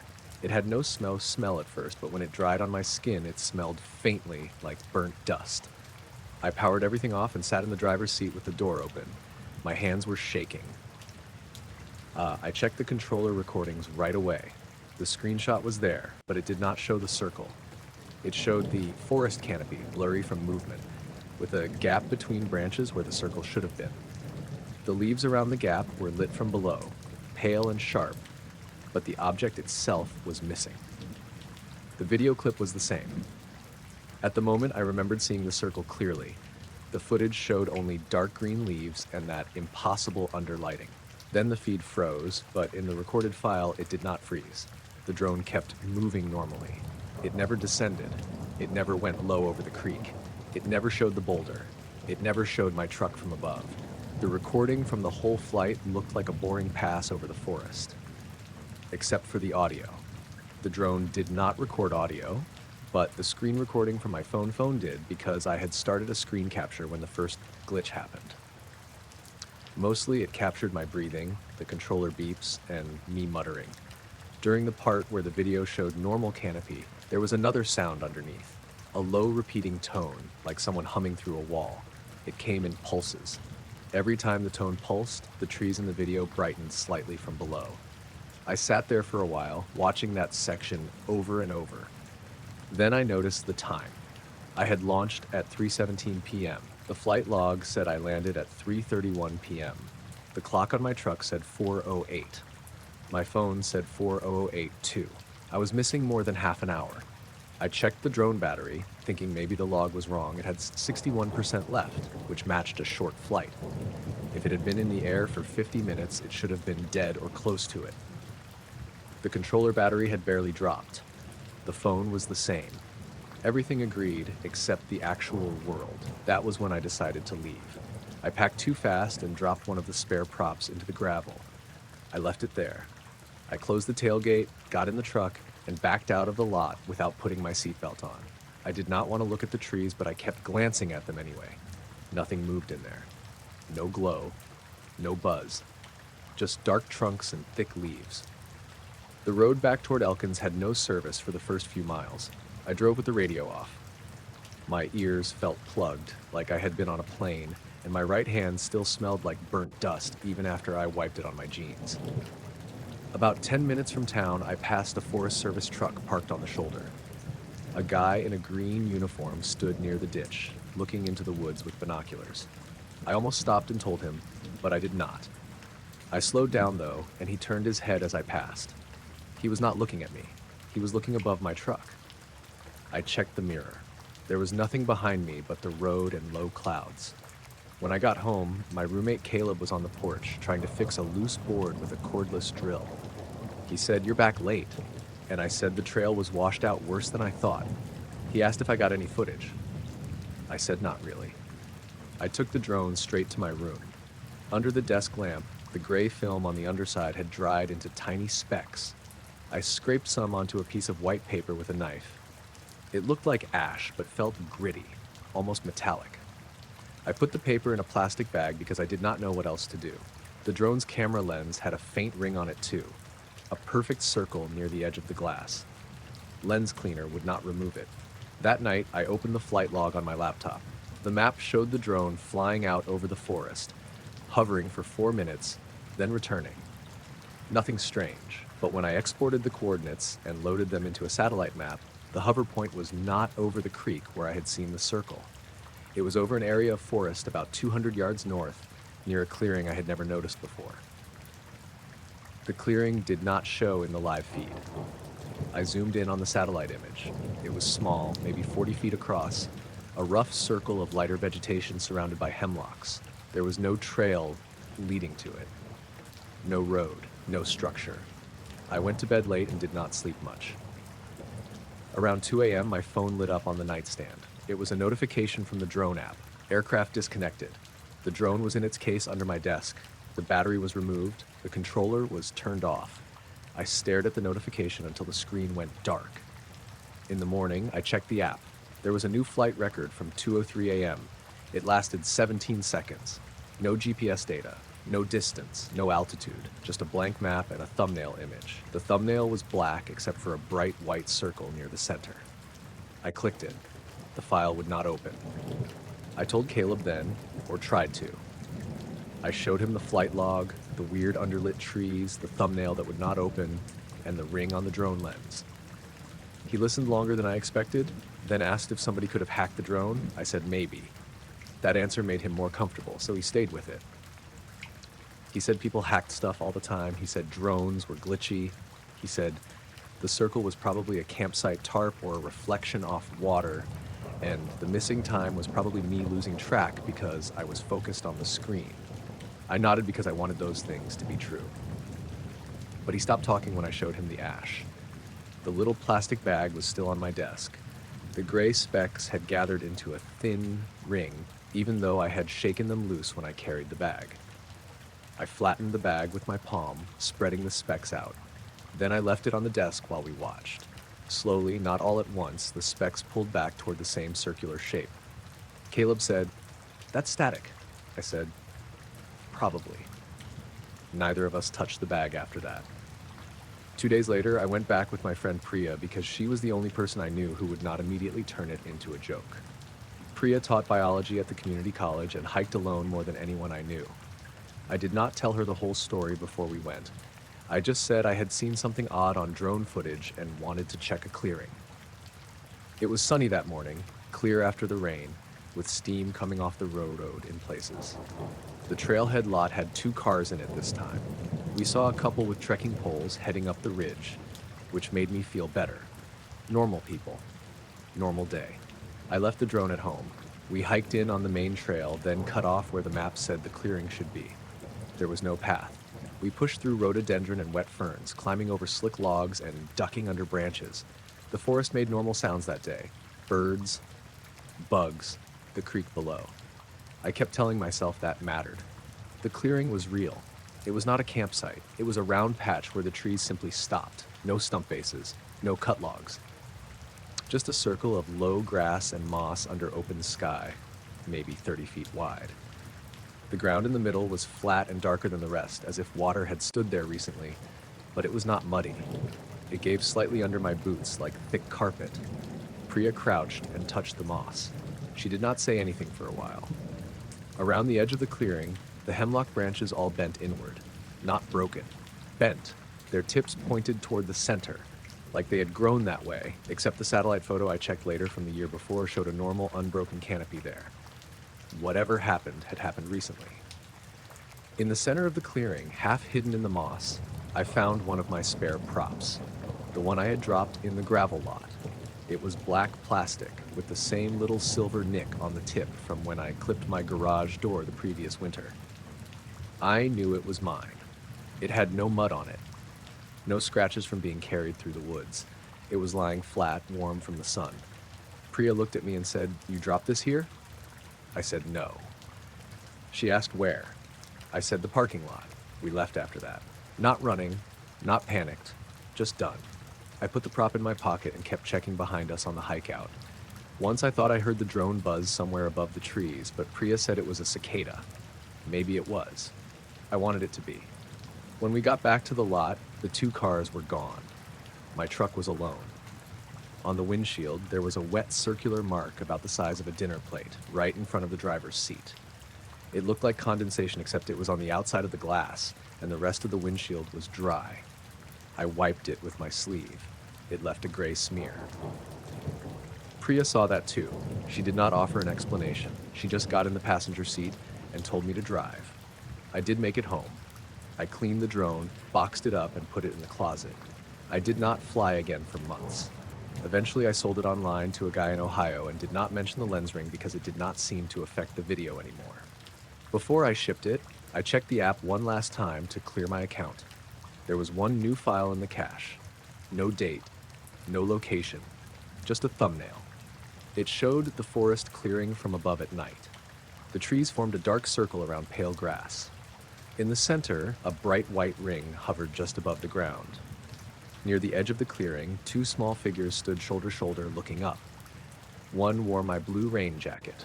The other wore Priya's orange day pack. I first noticed the compass problem on a hot Wednesday morning, out past Cocker City, Kansas, on a soybean farm that belonged to the Ehlers family. I was doing boundary work for a drainage easement. Nothing interesting. The county wanted updated maps before they approved a culvert project, and my boss, Marla, sent me because everyone else was tied up on construction staking jobs closer to Salina. It was one of those late August mornings where the sun was already mean by 9. No clouds, no wind, just flat fields and heat coming off the dirt. The air smelled like cut weeds, fertilizer, and diesel from the tractor that had passed me earlier. I had parked my work truck near a rusted gate on Road 734 and walked in with the GPS rover, tripod, flagging tape, and a regular handheld compass I kept in my vest, even though I barely used it anymore. The land was simple enough on paper. A rectangle of cropland bordered by a shallow drainage ditch to the south and an old shelter belt to the west. The weird part was a circular patch near the middle of the north field. It showed up on the aerial images as a pale disc in the beans, about 60 feet across, maybe a little more. I figured it was old equipment damage or a spot where the soil went bad. Farmers had a million reasons for odd patches. The owner, Wade Ehlers, met me at the gate. He was in his 60s, sunburned, with white hair under a seed company cap. His son Nolan stood beside him, leaning on the bed of a pickup, chewing on a plastic coffee stirrer. Wade shook my hand and told me where the property pin should be, then pointed toward the north field. "Don't need anything from in there, do you?" he asked. I looked where he pointed. The pale circle was visible even from the gate, a perfect round place in the beans where the plants were shorter and duller. I said I might need to shoot a couple points through there, depending on the line. Wade glanced at Nolan. Nolan looked away toward the road. Wade said, "You can go around it."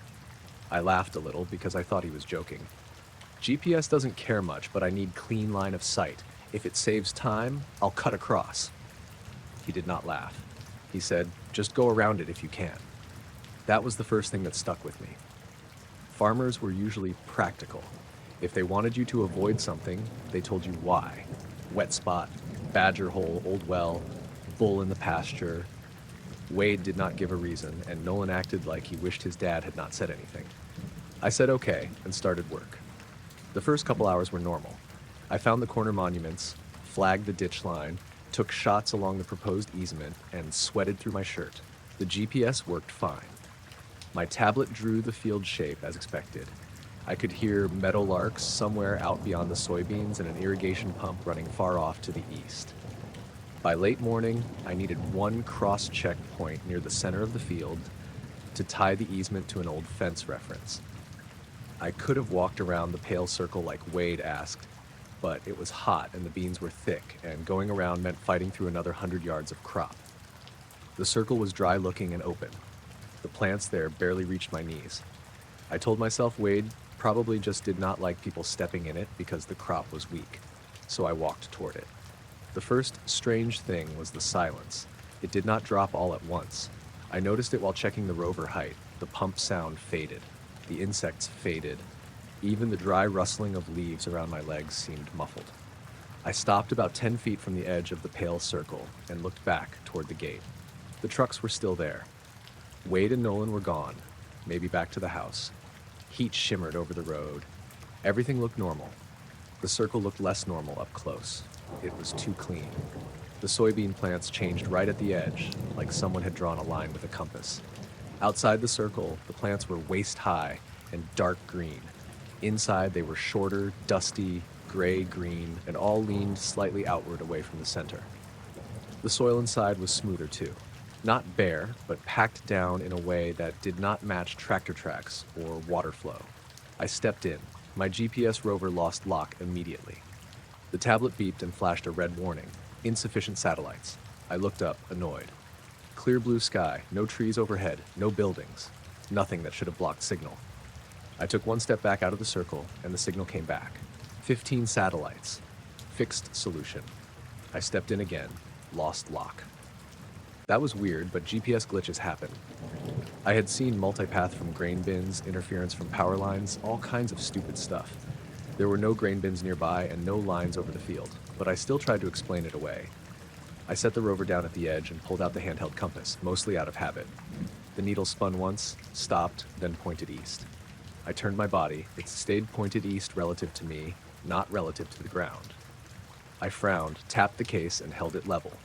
The needle swung north, then southeast, then west. It did not wobble like a weak magnet. It snapped from one direction to another like it was choosing. I had a second compass clipped to my field bag, a cheap backup I used for rough notes.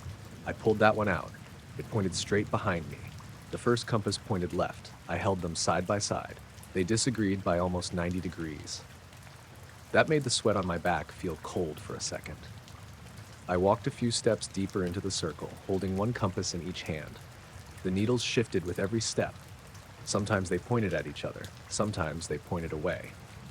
At the center, the first compass settled toward the shelter belt. The second pointed toward the ditch. My phone compass, when I opened it, spun in a slow circle and then froze at 000 degrees no matter which way I turned. I laughed once because the whole thing felt too dumb to be scary yet. "Great," I said out loud. "That's helpful." My voice sounded flat.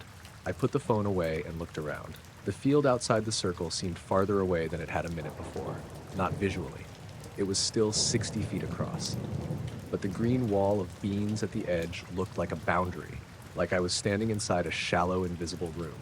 Then the tripod fell over. It was not inside the circle. I had left it 10 feet outside with the rover attached. There was no wind. It just tipped slowly, like someone had leaned a hand on it and dropped into the beans. The tablet on the pole gave one long beep. I walked out fast and picked it up. The second I crossed the edge, all the normal sounds returned. Insects, pump, leaves, distant truck on gravel. The GPS reconnected. The tablet showed the exact coordinate point I'd been trying to shoot. But the elevation was wrong. It said the rover had been at 4,112 feet. That field was around 1,500 feet above sea level. I stared at the number until it corrected itself. I should have left it alone. I knew that even then. But I was a surveyor. Weird measurements bothered me in a way that felt personal. I wanted repeatability. I wanted to know if the instruments were failing or if something in that circle was messing with them. So I took out a can of orange marking paint and sprayed a line at the edge where the GPS lost lock. Then I walked around the circle, checking every few feet. It was perfect, not almost perfect.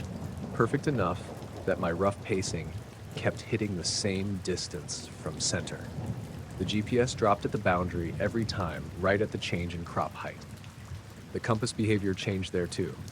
Outside, north was north. Inside, north depended on which compass you asked and where you stood.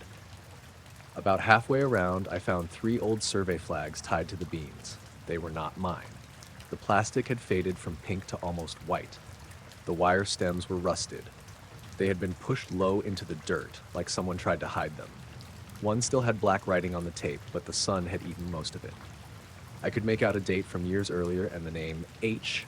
Klein. I knew that name. Harvey Klein had surveyed in that part of Kansas before he retired. Marla had mentioned him. Old school guy, good notes, terrible handwriting. I took a picture of the flag and kept walking. When I came back near the north edge, Wade was standing by the field. He had not driven up. At least I had not heard him. He stood at the crop edge with his hands on his hips, hat pulled low, watching me. I waved and tried to act casual. He did not wave back. When I got close, he said, "I told you to go around." I said, "Yeah, sorry. I needed to check the equipment. Something's throwing off the compass in there." He looked at the circle, but not into it. His eyes stayed on the plants at the edge. "Compass won't work," he said. "Do you know why?" "No." He said it too. I mentioned the GPS losing signal, the elevation glitch, the old flags. He listened without changing expression. When I said Harvey Klein's name, Wade's jaw moved like he was biting down on something. "He came out here?" I asked. Wade took his hat off, wiped his forehead, put it back on. "Long time ago." "For survey work?" "For the county." "What was he checking?" Wade looked toward the house. It was a low white farmhouse about half a mile away, with grain bins and cottonwoods around it. "You don't need that point. Mark it from outside." I said I could do that, but I needed to note any magnetic interference or possible obstruction. He said, "Don't write about it." I thought I misheard him. "What?" "Just do your map." I was tired and hot, and his tone rubbed me wrong. "I can't ignore equipment failure on a survey." He stepped closer then, not aggressive exactly, but firm. "You can write bad GPS, you can write whatever keeps your boss happy. Don't write about the spot." Before I could answer, Nolan drove up in the pickup and stopped hard enough that dust rolled over the beans. He got out and looked from me to Wade. "Dad," he said. Wade did not look away from me. "He's asking." Nolan swore under his breath. Then he told me there was an old well somewhere out there and they did not want liability. That was obviously not true. I said, "Then show me where the well is and I'll mark it." Neither of them answered. A few seconds passed with the pump running in the distance and sweat dripping down my neck. Finally, Nolan said, "Just don't stand in the middle after noon." I asked why noon mattered. He looked at his father like he had already said too much. Wade told me to finish up and leave the invoice with the office. They drove off together. I checked the time. 11:37. I should have packed up then. Instead, I stayed outside the circle and took more shots from the boundary. I told myself it was work. Really, I was waiting for noon because Nolan had made the mistake of giving me a specific time, and now I needed to know what changed. The heat got worse. The sky stayed empty. A grasshopper clicked somewhere near my boot, and even that sound made me jump because I was paying too much attention to everything. I ate half a crushed granola bar and drank warm water from my bottle. At 11:58, the GPS tablet froze. It was sitting on the tailgate of my truck by then, well outside the field, and the screen just locked on the map. I tapped it. Nothing. The rover started beeping from its case, a slow warning tone I had never heard before. My phone lost service. Not unusual in the country, but the timing bothered me. At 12, the soybeans inside the circle stopped moving. There was a light breeze by then. The plants outside the circle rustled softly. The plants inside held still, every leaf, every stem. It was like the air inside the circle had turned thick. Then all three compasses in my vest pocket started ticking. I do not mean clicking like electronics. They were simple magnetic compasses. But the needles were snapping back and forth hard enough to tap the plastic housings. I pulled one out with 2 fingers.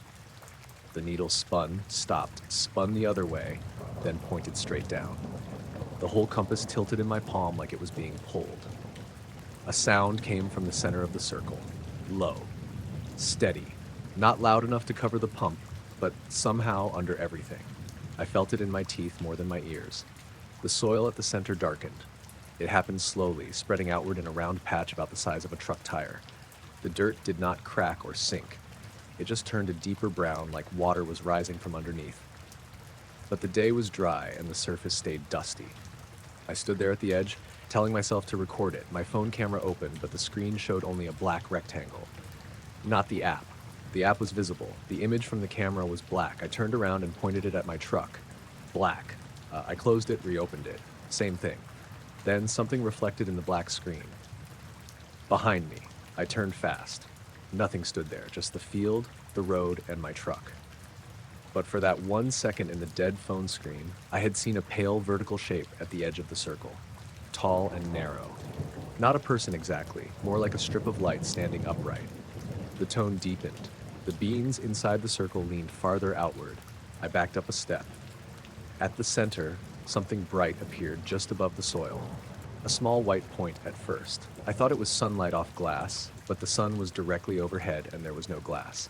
The point widened into a thin ring about a foot across, camas lying flat in the air a few inches above the ground. It was not solid. I could see the dark soil through the middle. The edge was bright enough that my eyes watered. It made no beam, no heat, no shadow. The ring grew slowly. 2 feet, 4 feet, maybe 6. Every compass needle in my pocket started tapping so fast it sounded like insects in plastic boxes. The GPS rover in the case beeped louder. My truck's horn chirped once, then the doors locked by themselves. I stepped back again and almost fell into the beams. The ring lifted.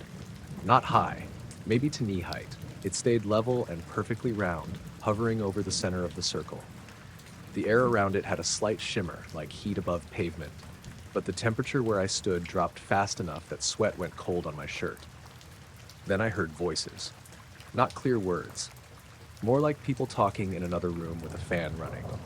They seemed to come from the circle, from the rings, from the field itself. I heard a man's voice, then a woman's, then a sound like someone laughing once and stopping abruptly. It was ordinary enough to be worse than a strange sound would have been. The ring dimmed. For a moment I could see something inside it, not through it. Gray shape, flat and distant, like a view of a road seen from very high up. Then the image shifted, and I saw a line of fence posts, but not the fence near me. These posts stood in snow. The sky beyond them was dark blue. Then that was gone too, and the ring returned to plain white. The tablet on my tailgate came back to life and started speaking directions. It was not connected to any route app. It just said, in the default navigation voice, proceed north for 300 feet. The voice repeated it, proceed north for 300 feet. North, according to every compass I had, was currently nowhere. I grabbed the tablet and shut it off. The screen went dark, then lit again with a blank map. A single dot showed in the middle of the field, pulsing at the center of the circle. The elevation read 4,212 feet again.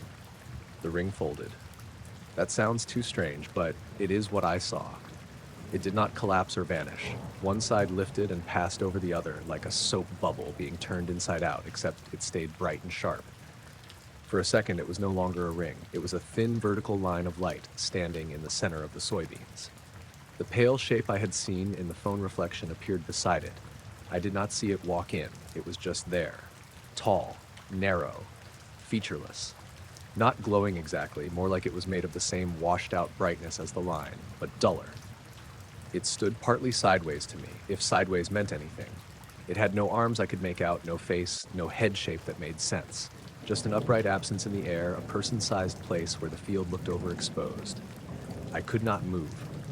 The thing turned toward me. At least I thought it did. The brightness shifted, and suddenly I felt looked at. That was the only way to describe it. My eyes blurred.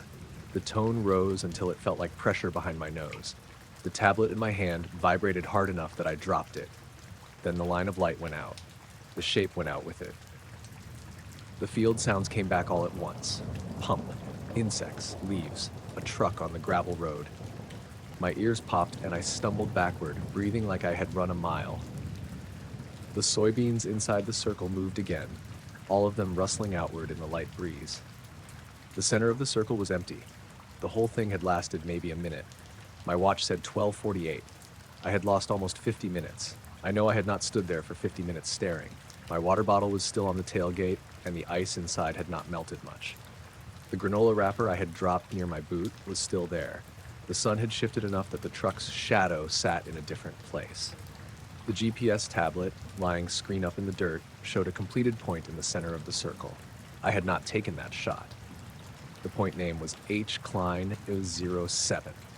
I picked it up with shaking hands. The coordinate was filled in. Elevation 4,212 feet. Note field blank. I packed everything without looking at the circle again. The truck doors were locked and my key fob did not work at first. When it finally opened, the cab smelled like hot dust and old pennies. The radio display said 12, even though the truck clock had been correct that morning. My phone had service again, with 3 missed calls from Marla.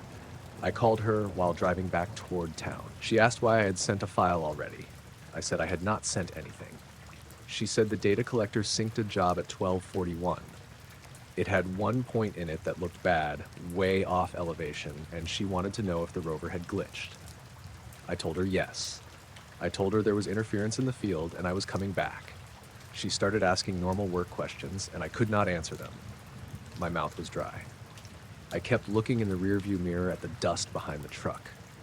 Once, in the shimmer above the road, I thought I saw a pale vertical shape standing between the ruts. When I blinked, it was just a road sign. Back at the office, Marla pulled the file up on the big monitor. The point was there. H. Klein Scorro 7. It was not just bad elevation. The horizontal position put it in the field, but the metadata said it had been collected from a base station in Colorado. We did not use any Colorado base stations. The receiver serial number was mine, but the antenna height was wrong. The timestamp was 12:41 exactly. Marla looked at me. I must have looked bad because she stopped being annoyed. I told her the GPS had trouble and that I needed to check old records before drafting the map. I did not tell her about the ring or the shape. Not then. That evening, I searched our archive jobs for Harvey Klein. It took me an hour because the old files were scanned badly. I found one job from 1998 for the same Ehlers property. The notes were handwritten. Most of it was standard boundary stuff. Then on one page, Klein had drawn a circle in the middle of the field and written, "Needle fail, all bearings local only." Below that, in shaky block letters, he had written, "Do not occupy after 1200. I stared at that until the office lights clicked off on their timer and left me sitting in the dark. I went back the next morning because Marla told me we needed clean data and because a part of me wanted to see it in daylight again with nothing happening. She offered to send Dylan with me, but I said no too quickly. I did not want anyone else standing near that thing. Wade Ehlers was waiting by the gate when I arrived. He knew. I could tell by his face. He looked older than the day before, like he had not slept. Nolan stood by the pickup, arms crossed. Wade said, "You saw it." I did not answer. He looked at the field. The pale circle was there, dull in the morning sun. My dad said it used to be smaller. I asked him what it was. He shook his head. A place. That was all he would say. Nolan told me his grandfather had lost 2 cows in that field in the 70s. Not disappeared, he said, because they found them the next day. They were standing in the circle, alive, but every metal tag on them had twisted around backward, and both animals refused to cross that patch again. After that, the family just farmed around it as best they could. Every few years, someone from the county or a utility company ignored the warnings. Bad equipment, dead batteries, watches wrong. One man walked out crying and never sent a bill. I asked about Harvey Klein. Wade said Harvey had stood in the circle at noon because he thought everyone was being superstitious. Afterward, he kept calling Wade's father for months, asking if they had found a fence line in snow. There was no fence line in snow anywhere on that farm. I did not know what to say to that. We finished the survey without entering the circle. I used offsets, took redundant shots, and wrote the blandest note I could. Localized instrument interference observed in crop anomaly. Marla accepted it because the boundary closed and the easement map worked. Before I left, Wade walked me back to my truck. He said, "Don't keep anything from out there." I told him I did not take anything. He looked at my vest. I checked the pockets. In the lower pocket where I kept flagging tape and paint caps, there was one of the old faded survey flags, the Harvey Klein flag. I had not picked it up. I was sure of that. The wire stem was bent into a smooth circle, and the faded tape had a fresh black mark across it, a single straight line. Wade took it from me and carried it to the drainage ditch without another word.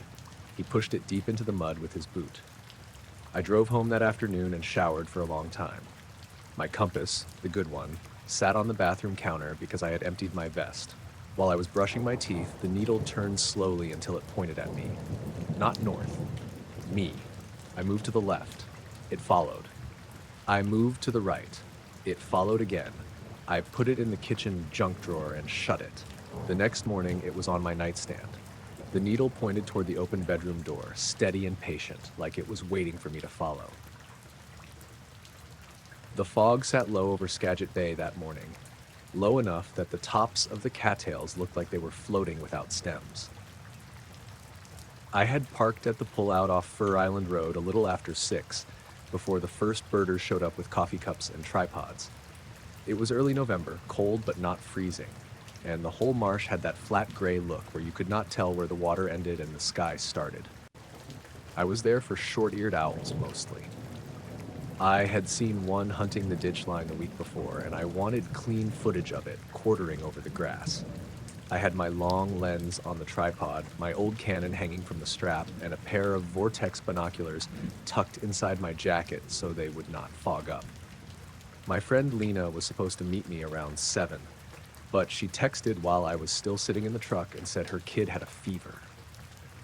I almost turned around then because the light was bad and the fog kept thickening, but I had already driven 40 minutes from Mount Vernon, so I stayed.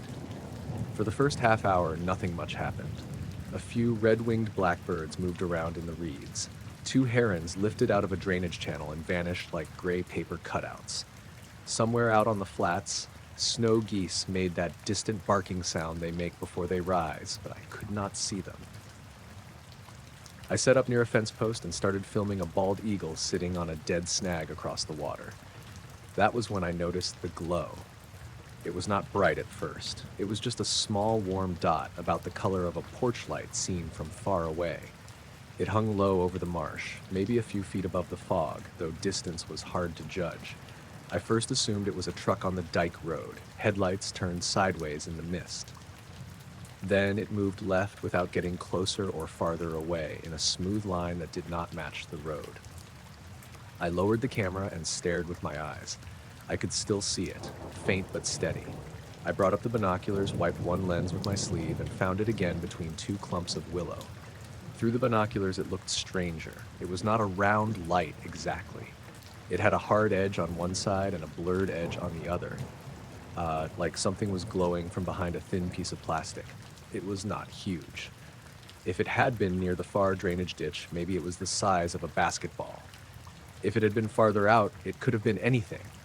I could not hear an engine, and I could not see a pole or building or vehicle near it. I watched it for a few minutes, waiting for the obvious answer to show itself. The fog shifted around it. The light did not blink. It drifted sideways again, slow and careful, and then stopped. A flock of dunlin came over the mudflat in a tight little cloud and turned all at once, the way shorebirds do, flashing pale and dark. When they crossed near the light, they split around it. That got my attention more than the light itself. I put the binoculars down and looked through the camera. The eagle was still in frame, sitting on the snag, facing the bay. I loosened the tripod head and panned toward where I thought the light was. On the camera screen, I could not see it. I zoomed in digitally and adjusted exposure, but the screen showed only fog and reeds and a few blackbirds clinging to stems. I thought I had lost it, but when I looked through the binoculars again, it was still there. I remember saying, "What are you?" out loud. My voice sounded small, like the fog had swallowed most of it. For the next hour, I followed it. That sounds ridiculous when I say it, because I did not physically follow it far. I stayed mostly near the same ditch bank, moving only 20 or 30 yards at a time when the reeds blocked my view. But my attention followed it completely. I tracked it through the binoculars until my arms ached and my eyes watered from the cold. It never moved fast. That was the unsettling part. It behaved like it had all the time in the world. It would glide 10 feet to the right, stop, sink a little, rise back to the same height, then hold there. Once it dimmed until I thought it was gone, but then it brightened again in the same spot. A couple of times, it seemed to pass behind reeds that were much closer to me, which made it feel small and near, but then it would appear beyond a row of fence posts half a mile away, which made no sense. The birds reacted before I did. A northern harrier came low over the grass from my left, hunting. It was moving in its normal lazy way, wings tipped up. When it reached the line where the glow had been drifting, it jerked higher, flapped hard twice, and turned back the exact way it came. I had seen harriers spook before, usually from dogs or people, but this looked like it had hit a wall it did not want to cross. The blackbirds near me went quiet after that. Not flew away, not alarm called, just quiet. They stayed in the cattails, little dark shapes with hunched shoulders, all facing the same direction. I tried filming again.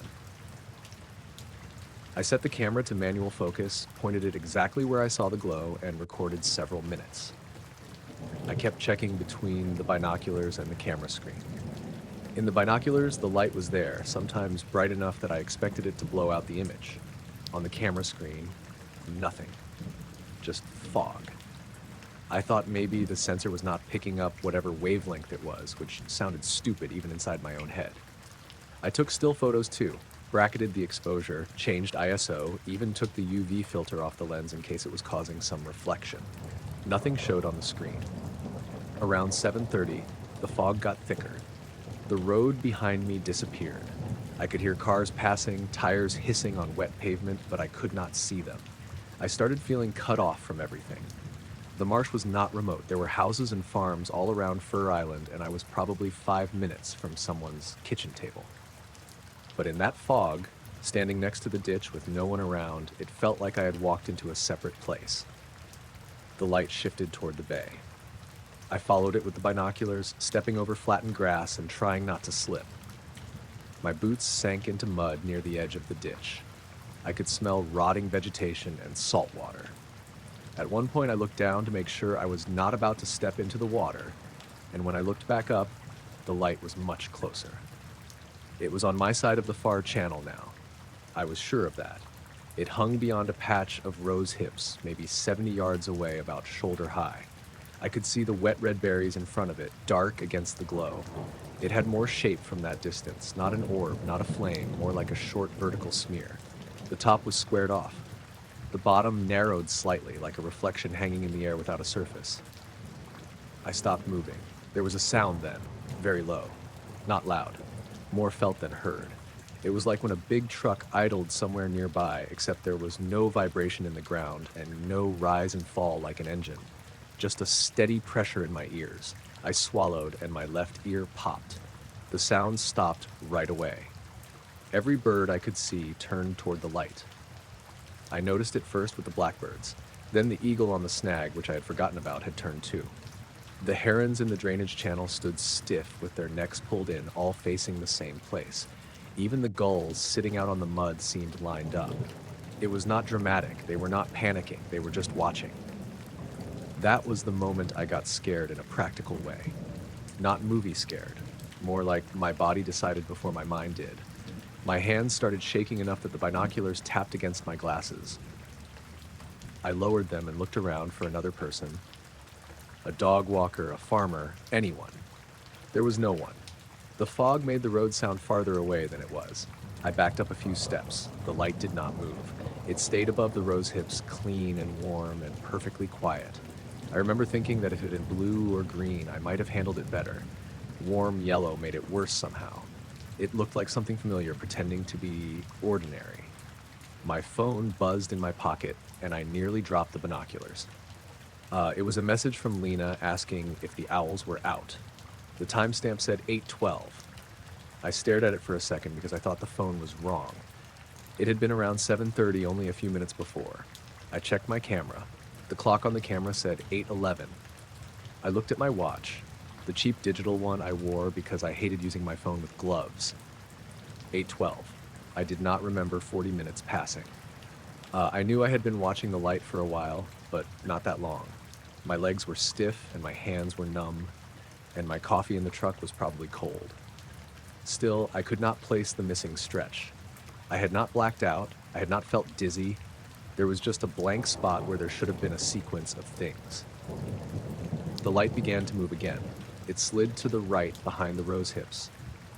For a few seconds it vanished behind the branches, then appeared on the other side much lower, close to the ground. The birds followed it with their heads. I could see the eagle's white head turn on the snag like a weather vane. The blackbirds shifted on their reeds, little claws gripping, bodies pointed one way and heads another. I forced myself to lift the camera and record. I did not expect the light to show, but I wanted the birds, wanted something. The lens hunted for focus in the fog, so I switched to manual and set it on the rose hips. My fingers felt clumsy. I recorded a long clip, maybe 8 or 9 minutes, while the light moved behind the brush, and out toward the open flats again. Then it stopped. The fog in front of it seemed to pull inward. I do not know how else to describe it. It was not like wind because the reeds did not bend and my jacket did not move. The fog just thinned in a narrow column around the glow, then thickened again. The light dimmed once, twice, and then went out. Not faded. Went out. The birds kept staring at the same empty place. I waited. I do not know why. Part of me expected it to come back, and part of me did not want to turn my back on where it had been. I counted to 60 in my head. Then I counted again. Nothing changed. The fog closed over the spot, and the marsh slowly started making normal sounds again. One blackbird called. A gull shifted its wings. Somewhere a goose honked once like it was testing the air. I packed up too fast and badly. I forgot to collapse one tripod leg and nearly threw the whole thing into the ditch. The camera strap got tangled with the binocular strap. My hands would not work right. I kept glancing over my shoulder toward the rose hips and that flat gray patch beyond them. On the way back to the truck, I saw footprints in the mud beside mine. They were not human footprints. I am not saying they were strange in that way. They were bird tracks, probably heron or goose, long toes pressed into the mud. What bothered me was that they made a clean semicircle around the spot where I had been standing, like several birds had walked close to me while I was watching the light. I had not heard wings, splashing, anything. The prints were fresh enough that water still shone in them. I got in the truck and locked the doors, which felt silly the second I did it. The fog had beaded all over the windshield. I sat there with the heater running, looking at the blank wall of gray beyond the hood. I texted Lena that something weird happened and I was heading home. She sent back a question mark and then asked if I was okay. I said yes, because I was not hurt and because I did not want to type it out in a parking pullout with the marsh right there. I drove home slower than normal. The road across Fur Island was empty in that fog, just mailboxes and ditches appearing one at a time. Twice I thought I saw the warm glow off to my right, between barns or above fields, but both times it was just a house light or a reflector catching my headlights. At least I thought so. I kept my radio off. Every little rattle in the truck sounded louder than it should have. When I got home, my wife, Maribel, was making toast. She asked why I was back so early, then saw my face and turned the toaster lever up like she had forgotten about breakfast. I told her I saw a weird light in the marsh. I tried to say it casually. It came out flat and awkward. She asked if it was a drone. That was the first normal explanation I grabbed onto. A drone made sense in some ways. People flew them everywhere now. Maybe it had lights. Maybe the fog distorted it. Maybe the birds had reacted to the sound, even if I could not hear the rotors. But the missing time did not fit. The lack of footage did not fit. And I had tracked birds for years. I knew how birds reacted to drones. They usually flushed or scattered, especially shorebirds. They did not sit still and stare. I set the camera on the kitchen table and pulled the card. Maribel stood behind me while I loaded the files onto my laptop. There were the early clips: eagle on snag, blackbirds and cattails, fog rolling over the flats. Then the first attempt at filming the light. I opened it full screen. Nothing was there. I had expected that, but it still made my stomach drop. The frame showed reeds and fog, no glow, no blur, no lens flare, no bright spot hiding in the exposure. I scrubbed through slowly. Nothing. Then Maribel touched my shoulder and said, "Look at the birds." I had been staring at the empty center of the frame. She was looking at the edges. Every blackbird in the clip was facing the same direction. I paused the video. There were maybe 20 of them visible, scattered through the cattails and brush. Some were partly hidden, some just dots, all their heads pointed toward the same empty patch of fog where the light should have been. I opened the next clip. Same thing. A heron stood in the background with its body angled left and its head turned hard right, beak aimed at nothing. The eagle on the snag was visible near the top corner, too small to matter unless you knew to look. It was staring at the same place. The longer clip, the one I took near the end, was worse. I had recorded 8 minutes and 36 seconds. The light was not visible at all. The rose hips were sharp. The fog was soft. The ditch water moved a little. The whole frame looked boring unless you watched the animals. There were more birds than I remembered. Blackbirds, 2 herons, gulls farther back, and several small birds I could not identify because they were half buried in the reeds. Every one of them held still for almost the entire clip. Not frozen, exactly. Their feathers moved, one blinked, another adjusted a foot, but their heads stayed locked on the same empty spot just above the rose hips. At around the 6-minute mark, they all shifted together, not at once like a flock taking off. More like each head turned a few degrees in the same direction, following something crossing the frame. There was nothing there. The fog did not change on camera. No shadow passed. No insect crossed the lens. The birds tracked empty air from left to right for about 20 seconds. Maribel stepped back from the laptop and put one hand over her mouth. I played it again without sound, then with sound. On the audio, there was mostly wind noise and distant geese. But right before the birds shifted, there was a low tone, very faint. If I had not heard something similar in the marsh, I would have missed it. It lasted maybe 4 seconds. The laptop speakers barely caught it, so I put on headphones. The tone sat deep in my ears. It was not a hum exactly. It reminded me of pressure more than sound, like the audio had recorded a change in the room. After it ended, there was a small click from the camera microphone, and then one blackbird called. I checked the metadata next. The timestamps matched the gap I could not account for. There was a clip at 7:28, then nothing until 8:09. I had not turned the camera off for 40 minutes on purpose. I was sure I had filmed more than that. I remembered lifting the camera at least twice during that missing stretch. There were no files, no corrupted thumbnails, no skipped file numbers, which made no sense. The camera counted as if those recordings had never happened. I took the card out and put it back in. I checked the trash folder. I ran recovery software later that day. Nothing. Maribel asked if I wanted to call someone. I asked who. Neither of us had an answer. I sent one of the clips to Lena. She called me within 5 minutes. She had watched it 3 times and thought I was messing with her until she realized I sounded wrong. Lena had worked at a raptor center years before, so I asked her about the eagle. She said, "That bird was focused on something." I asked if it could have been a person outside the frame. She was quiet for a bit. Then she said maybe, but why would every bird be looking at the same point and not moving away? I did not have a good answer. That afternoon, I went back, which was probably a stupid thing to do. I told myself it was because I wanted to see if there was a hidden trail, a weather station, a farm light, something I had missed in the fog. Really, I think I needed the place to look normal again. The fog had lifted by then. The marsh was bright and plain under a pale sky. Trucks passed on the road. A man in a green jacket was photographing swans near the pullout. Everything looked smaller. The ditch, the rose hips, the snag with the eagle gone from it. Nothing was far away enough or close enough to explain what I had seen. The dike road was visible in the distance, with no signs, poles, or structures where the light had hovered. I walked to the spot where I had stood. The mud had dried a little, but my boot prints were still there, so were the bird tracks. The semicircle was harder to see in daylight, less perfect than it had seemed in the fog, but it was real. I took pictures of it with my phone. Near the rose hips, the grass was flattened in a narrow line leading toward the water. It could have been deer. It could have been people. There were no clear prints. A few reeds were bent at odd angles, all leaning inward toward a patch of mud about the size of a kitchen table. In the middle of that patch, the mud had dried smooth. No tracks, no grass, just a flat, dull oval. I stood there longer than I meant to. The man in the green jacket called over and asked if I had seen something good. I almost told him. Instead, I said I was checking for owl pellets.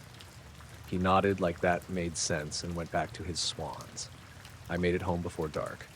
I copied the footage onto 2 drives and then put the memory card in a drawer.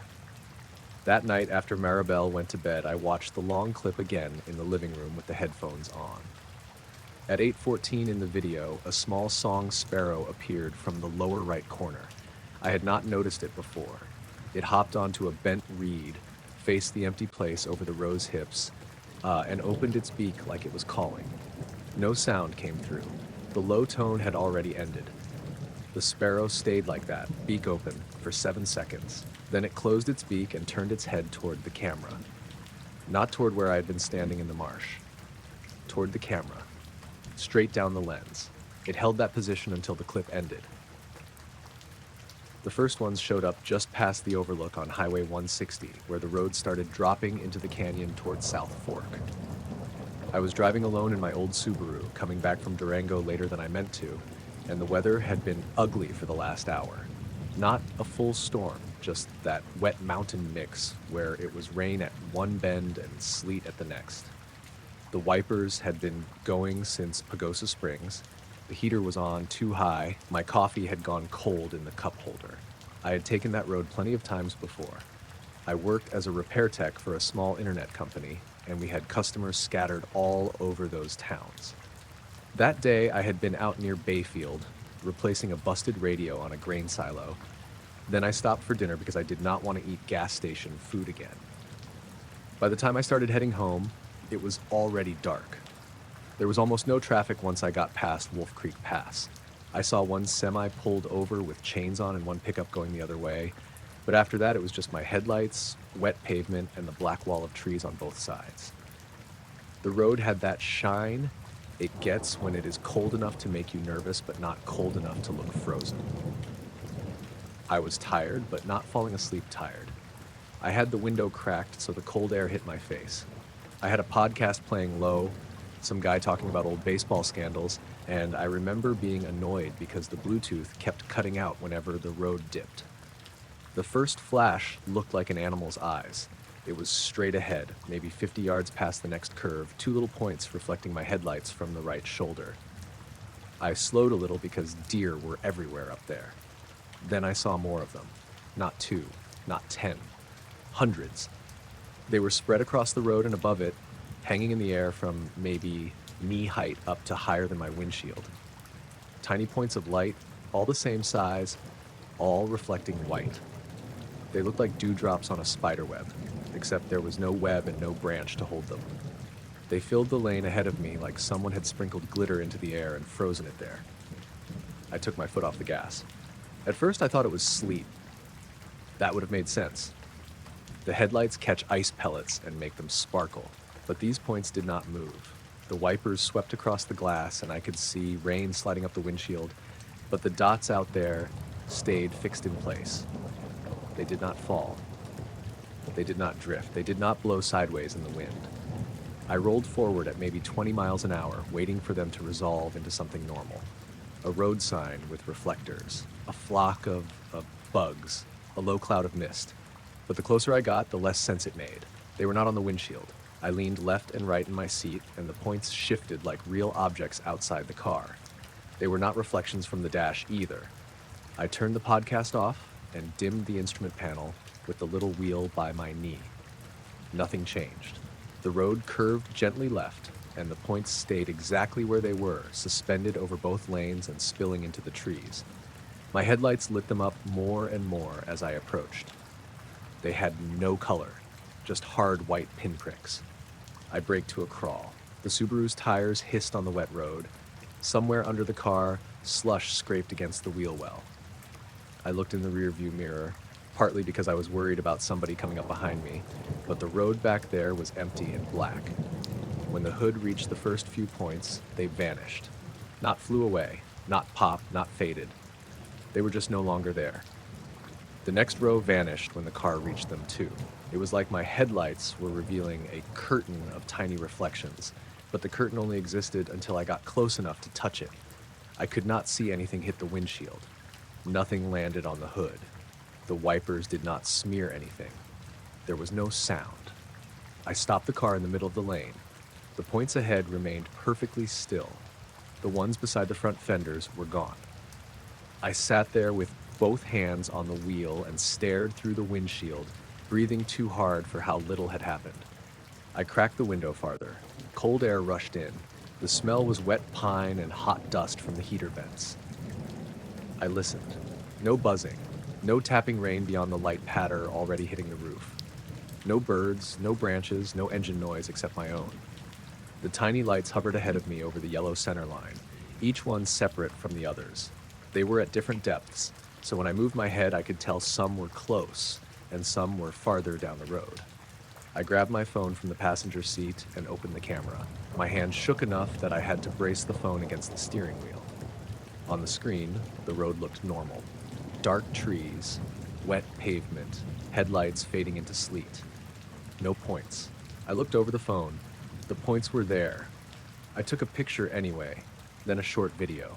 The phone kept trying to focus on the windshield, so I tapped past it into the road. Still nothing showed on the screen. I could see the lights with my eyes, bright and sharp, while the camera showed empty air. That was when I noticed the temperature readout on the dash. It had said 33 degrees earlier. Now it said 19. I knew those sensors were not perfect, especially with slush on the car, but 19 was wrong. It had not dropped 14 degrees in 10 minutes. The heater was still blasting, yet the air coming through the cracked window felt colder than before, the kind of cold that made the bones in my hand ache. I closed the window and put the car in park. I do not know why I did that. Maybe stopping felt safer than driving into something I did not understand. Maybe I thought if I sat long enough, another car would come along and either prove I was seeing something real or make me feel stupid. I turned on my hazards. The orange flashes lit the trees on both sides, and for a second the floating points reflected amber instead of white. That made me feel worse. They were reflecting my lights. They were physically out there in some way. I sat there for a few minutes. The engine idled rough like it always did when it was cold. The defroster clicked. A drop of water ran down the inside of the windshield near the inspection sticker. I kept watching the points. They did not shift even slightly. Then the road ahead went quiet in a strange way. It had already been quiet, but this was different. The rain stopped hitting the roof. The wipers dragged across glass that was suddenly almost dry. I could still see wet streaks in the headlights, but nothing was landing. The forest seemed to pull back from the car. Even the engine sounded muffled, like I was hearing it through a wall. My ears filled with pressure. I swallowed, and my right ear popped hard enough to hurt. At the same time, the points all brightened. Not a lot, just enough that I noticed. They hung there in the road like stars brought down to hood level. The dash clock changed from 10:48 to 10:52. I stared at it. 4 minutes gone in one blink of the display. The engine had not surged. I had not nodded off. I had been looking straight ahead, eyes open. I knew that with the kind of certainty that made it worse. I put the car back in drive. I wanted to be out of there. I did not care if I drove through a cloud of weird reflective ice or bugs or whatever it was. I just wanted movement, distance, a gas station, a person behind a counter. I eased off the brake. The Subaru rolled forward. The points vanished as the car reached them, row by row. I could see them disappearing along the edges of the hood. I leaned forward without meaning to, trying to catch one of them at the exact second it went. There was nothing to catch. One moment it was a tiny hard reflection, the next the space was empty. Then the road opened into a longer straight stretch, and my headlights reached farther. There were more. They filled the entire road ahead, much thicker than before. Hundreds became thousands. They hung between the tree trunks too, deeper in the forest, spaced evenly enough that they looked arranged, but not in a pattern I could name. Some were low near the ground. Some were high in the branches. All of them were still. I slowed again, but I did not stop. The car felt wrong as I passed through them, not like hitting things, more like the air had texture. The steering wheel gave tiny little tugs, left and right, as if the tires were crossing shallow grooves. The headlights seemed dimmer, though the bulbs had been replaced that fall. Beyond the floating points, the road looked darker than it should have. My phone buzzed on the passenger seat. The screen lit up with a missed call from my brother Trevor. That made no sense because there had been no signal for miles. Before I could grab it, the screen went black. Then it lit again. Missed call from Trevor, same time. Then again. 3 missed calls stacked in the notification bar, all marked 10:49. The dash clock said 10:57. I reached for the phone and almost drifted over the center line. The lane warning beeped, which scared me more than the dots because it was a normal car sound in the middle of something that did not feel normal. I put both hands back on the wheel. A shape moved in the trees to my right. I only caught it because it blocked some of the reflective points. It was not a figure exactly. It was more like a section of darkness sliding between trunks, tall and narrow, moving parallel to the car. I turned my head too fast and saw nothing except pine trees and wet snow on the ground. The points in that area were gone now, a dark gap shaped like a doorway. I pressed the gas. The car did not respond right away. The engine revved, but the Subaru crawled like I was towing something heavy. The speedometer hovered at 25, even though my foot was halfway down. I checked the mirrors again. Behind me, the floating points filled the road I had already driven through. That should not have been possible. They had vanished when I reached them. But there they were in the rear view, tiny white reflections hanging in the lane behind me, getting smaller with distance, but not moving. I started talking to myself then. Nothing important, just stupid practical stuff. Keep driving. Don't stop. Watch the road. You're fine. My voice sounded flat in the car, like it belonged to someone on a recording. The road bent right around a rock wall. I knew that curve. There was a turnout after it with a brown sign for a trailhead, then a steep drop on the left. I had driven it in daylight, in snow, behind tourists riding their brakes. I knew where I was. But after the curve, the turnout was not there. The road kept going straight through trees I did not recognize. The lane lines were the same. The guardrail was the same dull silver. But the rock wall should have been on my right, and instead there were tall pines close to the shoulder. I looked for mile markers. Nothing. The GPS on my phone showed a gray grid for half a second, then searching. The points thinned out. There were only a few dozen now, scattered ahead like the last sparks from a fire. The engine suddenly caught, and the car lurched forward so hard my seatbelt locked. I let off the gas and swore. The speedometer jumped to 42, then settled. The heater stopped blowing hot air. Cold came through the vents with a damp smell, like soil under a porch. The windshield fogged from the inside. I hit the defrost button, wiped a clear patch with my sleeve, and kept driving through it because stopping did not feel like an option anymore. The last cluster of points hung over the road near a yellow sign. I could not read the sign at first because the points were in front of it. There were maybe 30 of them, hovering in a loose oval about as wide as my car. I slowed without meaning to. They were brighter than the others, or maybe they looked brighter because there were fewer of them. Each one reflected the headlights, but the reflections did not line up right. Some shone from angles that my headlights should not have reached. As the hood reached the oval, every point went dark at the same time. Not one by one. All together. For half a second, the headlights showed something pale hanging in the air where the lights had been. It was flat and thin, almost like a sheet of clear plastic catching the light, but it had no edges I could follow. It sagged in the middle, then tightened, then was gone. I drove straight through the space where it had been. The car filled with a dry static smell.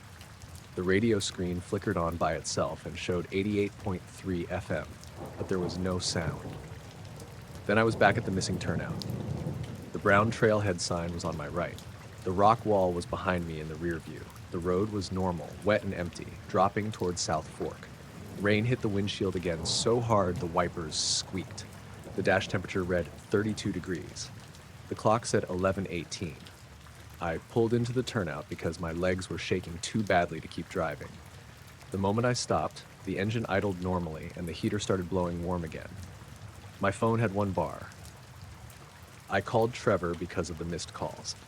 He answered annoyed, not worried. He said I had called him 3 times and not said anything. He had heard road noise, then a sound like someone rubbing a microphone with cloth, then what he thought was me breathing. The calls had come in at 10:49, 10:49, and 10:50. I told him I had not called him. He asked if I had pocket dialed him. I said maybe because I could not explain it, and I did not want to be sitting in that turnout saying the real thing out loud. While I was talking to him, a truck came around the bend behind me. A normal white county truck with a plow mount on the front. It passed slowly, tires spraying water, and the driver tapped his brakes when he saw me. For a second, I thought about waving him down. Then he kept going, and I let him. I stayed parked until I could make my hands work. I checked the photos and video on my phone. The pictures showed the road, my headlights, rain, nothing else. The video was worse. It had audio for the first 4 seconds, then silence. Not quiet, Silence, like the microphone had been covered or cut. The image showed the empty road shaking with my hand. Near the end, the camera jerked toward the passenger window, even though I did not remember moving it. The trees outside were just black shapes. There was one thing in that video I did not notice until later. For a single frame, the raindrops on the passenger window reflected tiny white points from outside. They were behind the car. I drove the rest of the way home at 35 miles an hour. Every reflector post made my stomach tighten. Every wet branch looked like it was leaning too far into the road. A few miles outside South Fork, I passed a chain-up area with 2 RVs parked in it. Lights were on in one of them. I almost pulled in just to be near people, but I kept going because home was less than 20 minutes away. My wife, Nicole, was still awake when I got there. She was sitting on the couch folding laundry with the TV on mute. She said she had been about to call because I was later than I said I would be. I asked her what time she thought I was supposed to get home. She said around 11. I looked at the microwave clock, 11:44. I told her some weird weather had slowed me down. That was all I could manage at first. I took off my boots by the door and noticed mud packed into the tread, which was odd because I had not stepped outside the car after leaving Durango, except at the turnout, which was paved with gravel. The mud was dark and smelled like the wet soil smell that had come through the vents. I cleaned it with a screwdriver over the trash can while Nicole watched me. She asked what happened. I told her most of it in pieces. The floating points, the phone calls, the road not looking right. I left out the shape in the trees until later because that part sounded too much like something I would not believe from someone else. Nicole asked if I had driven through a swarm of insects. In November at 10,000 feet in sleet. She knew it did not make sense as soon as she said it. The next morning, I went out to check the Subaru in daylight. The hood and windshield were clean except for normal road grit. No insect splatter, no sap, no little dents from hail. The headlights worked. The dash sensor read normal. I checked under the car for anything dragging because of how it had felt heavy on the road, but there was nothing. Then I saw the front license plate. It had a line of tiny marks across it, maybe 20 or 30, running from the upper left corner to the lower right. They were not scratches exactly, more like the reflective coating had been pressed with pinheads. Each mark was a perfect little dull spot about the size of a grain of sand. I rubbed them with my thumb. They did not come off. I took pictures and sent them to my coworker, Sal, because he knew cars better than I did. He said maybe road salt or gravel did it. I asked why it was only on the plate and not the bumper or hood. He sent back a shrug emoji and told me to stop driving mountain roads at night. I tried to forget it for a couple days. That did not work because of the calls. Trevor sent me screenshots from his call log. 3 incoming calls from me, all at 10:49 and 10:50. My phone showed no outgoing calls at that time. It showed no service from 10:41 to 11:19, then a call to Trevor from the turnout at 11:20. The phone company app showed nothing useful, just the normal bill details, no record of the 3 calls at all. A week later, I drove that road again in daylight for work. I told myself I had to because avoiding it would make it bigger in my head. The weather was clear. Snow sat in patches under the trees. The turnouts and signs were all where they were supposed to be. I stopped near the place I thought it had started, just past the overlook. There was a narrow shoulder and a steep bank down into the trees. I walked along the guardrail for a few minutes, looking for anything that could have reflected my headlights. Bottles, wires, survey tape, animal eyes, anything. There was nothing like that. But on the asphalt near the center line, I found a cluster of small, dull spots. They looked almost exactly like the marks on my license plate. Tiny round places where the road paint and wet grit had a faint gray scuff. They made a loose oval, maybe 6 feet across. Cars must have driven over them for a week, and they were barely visible unless I crouched down. A pickup came around the bend while I was kneeling there, and I stood up fast because I realized how I looked. The driver slowed, probably thinking I had dropped something. I waved like everything was fine. He kept going. Before I got back in my car, I looked down the road into the trees. The morning sun was hitting the wet branches. and for a second, every drop of water on them flashed white at once. It was normal, just sunlight on water. Then one point stayed bright after the others went dull. It was about shoulder high, 20 feet off the road, between two pine trunks. I looked straight at it. It did not move. It did not drip. It stayed there for maybe 3 seconds, then it was simply gone. The porch light clicked on at 2:41 for the first time on a Tuesday, bright enough to wake me up through the gap in the curtains. My bedroom faced the front of the house, and the light was mounted under the little roof over the steps, pointed too high because I had installed it myself and never fixed the angle. When it came on, it hit the ceiling above my bed in a hard white square. I lay there for a few seconds, listening. My house was in a quiet subdivision outside Bowling Green, Kentucky. Not rural exactly, but far enough out that the backyards opened to old pasture and a tree line. The houses on our street were spread out with ditches instead of sidewalks and mailboxes on posts by the road. At night, it was usually just dogs barking 2 streets over, frogs in the drainage pond, and the low hum of the highway if the wind came from the west. I thought it was probably a cat. My neighbor, Mrs. Kincaid, fed every stray animal within 5 miles. I had seen raccoons on my porch too, trying to get into the birdseed bucket. I checked the clock on my phone. 2:41 a.m. The light stayed on for maybe 20 seconds, then shut off. I rolled over and tried to sleep, but I kept listening for footsteps or the sound of someone messing with the door. Nothing came. After a while, the house settled back into its normal clicks and creaks, and I must have drifted off. The next morning, I noticed the mailbox was open. Not wide open, just cracked about 2 inches. The little metal door hanging down enough that I saw the dark gap from the porch.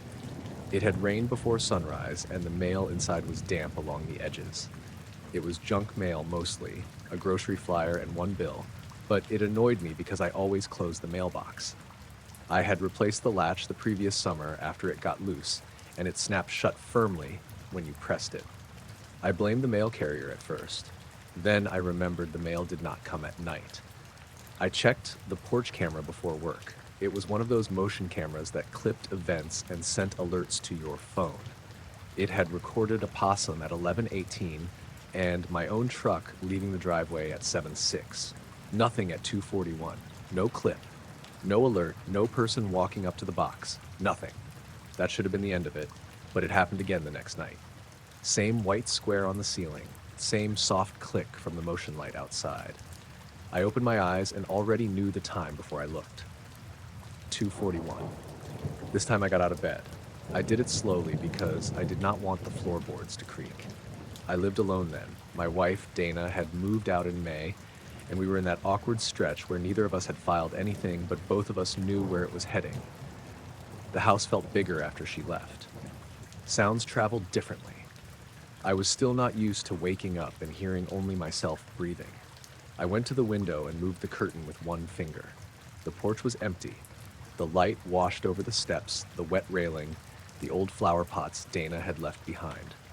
Beyond that, the driveway was dark except for the silver roof of my truck. The mailbox stood at the road about 30 yards away, just outside the main throw of the porch light. The door looked closed from where I stood, but it was hard to tell. I stayed there until the light shut off. Then I checked the camera app. No event. The live view showed the porch empty and the street black. The motion sensor had obviously triggered the light, but the camera had not triggered at all. They were separate devices, different brands, different power sources. The camera was battery. The light was wired. I told myself that mattered in a normal way somehow, like one sensitivity setting was higher than the other. In the morning, the mailbox was open again. Same amount, 2 inches, maybe 3. The door had not dropped fully, just enough to show the dark inside. I stood at the road in my work boots, staring at it while a school bus hissed past on the main road. The latch made a sharp click when I closed it. I opened and shut it 5 or 6 times. It worked every time. That day at lunch, I bought a second camera. It was cheap, meant for hunters. One of those trail cams you strap to a tree. I put fresh batteries in it and mounted it to the maple at the edge of the driveway, aimed right at the mailbox. I set it to take video on motion and also 1 photo every 5 minutes, whether anything moved or not. I felt kind of dumb doing it, but I also felt better after it was up. At 2:41, the porch light came on again. By then, I had already been awake for almost an hour, lying stiff in bed and watching the minute numbers change. The room was cold because I had turned off the heat to hear better. When the light clicked on, it did not scare me exactly. It was worse than that. It felt scheduled. I sat up and waited. The house was quiet, no footsteps on gravel, no car engine, no dogs barking. I heard a faint tapping, 3 little taps spaced out from somewhere outside. Not on the front door, farther away. Maybe the mailbox, maybe a branch. I grabbed the aluminum baseball bat from the corner of the room and went down the hall. I did not turn on any lights. At the front door, I looked through the peephole. The porch was empty, but the light outside had changed the look of the yard. The fog had come in low from the fields, and it sat in strips above the ditch, like white cloth. The mailbox was a dark block by the road. I could not see the door. I wanted to open the front door, but my hand would not turn the knob. Instead, I stood there in socks with the bat hanging at my side until the porch light went out. When it did, the house did not get dark right away. There was a faint gray glow from outside, like moonlight, except the sky had been cloudy when I went to bed.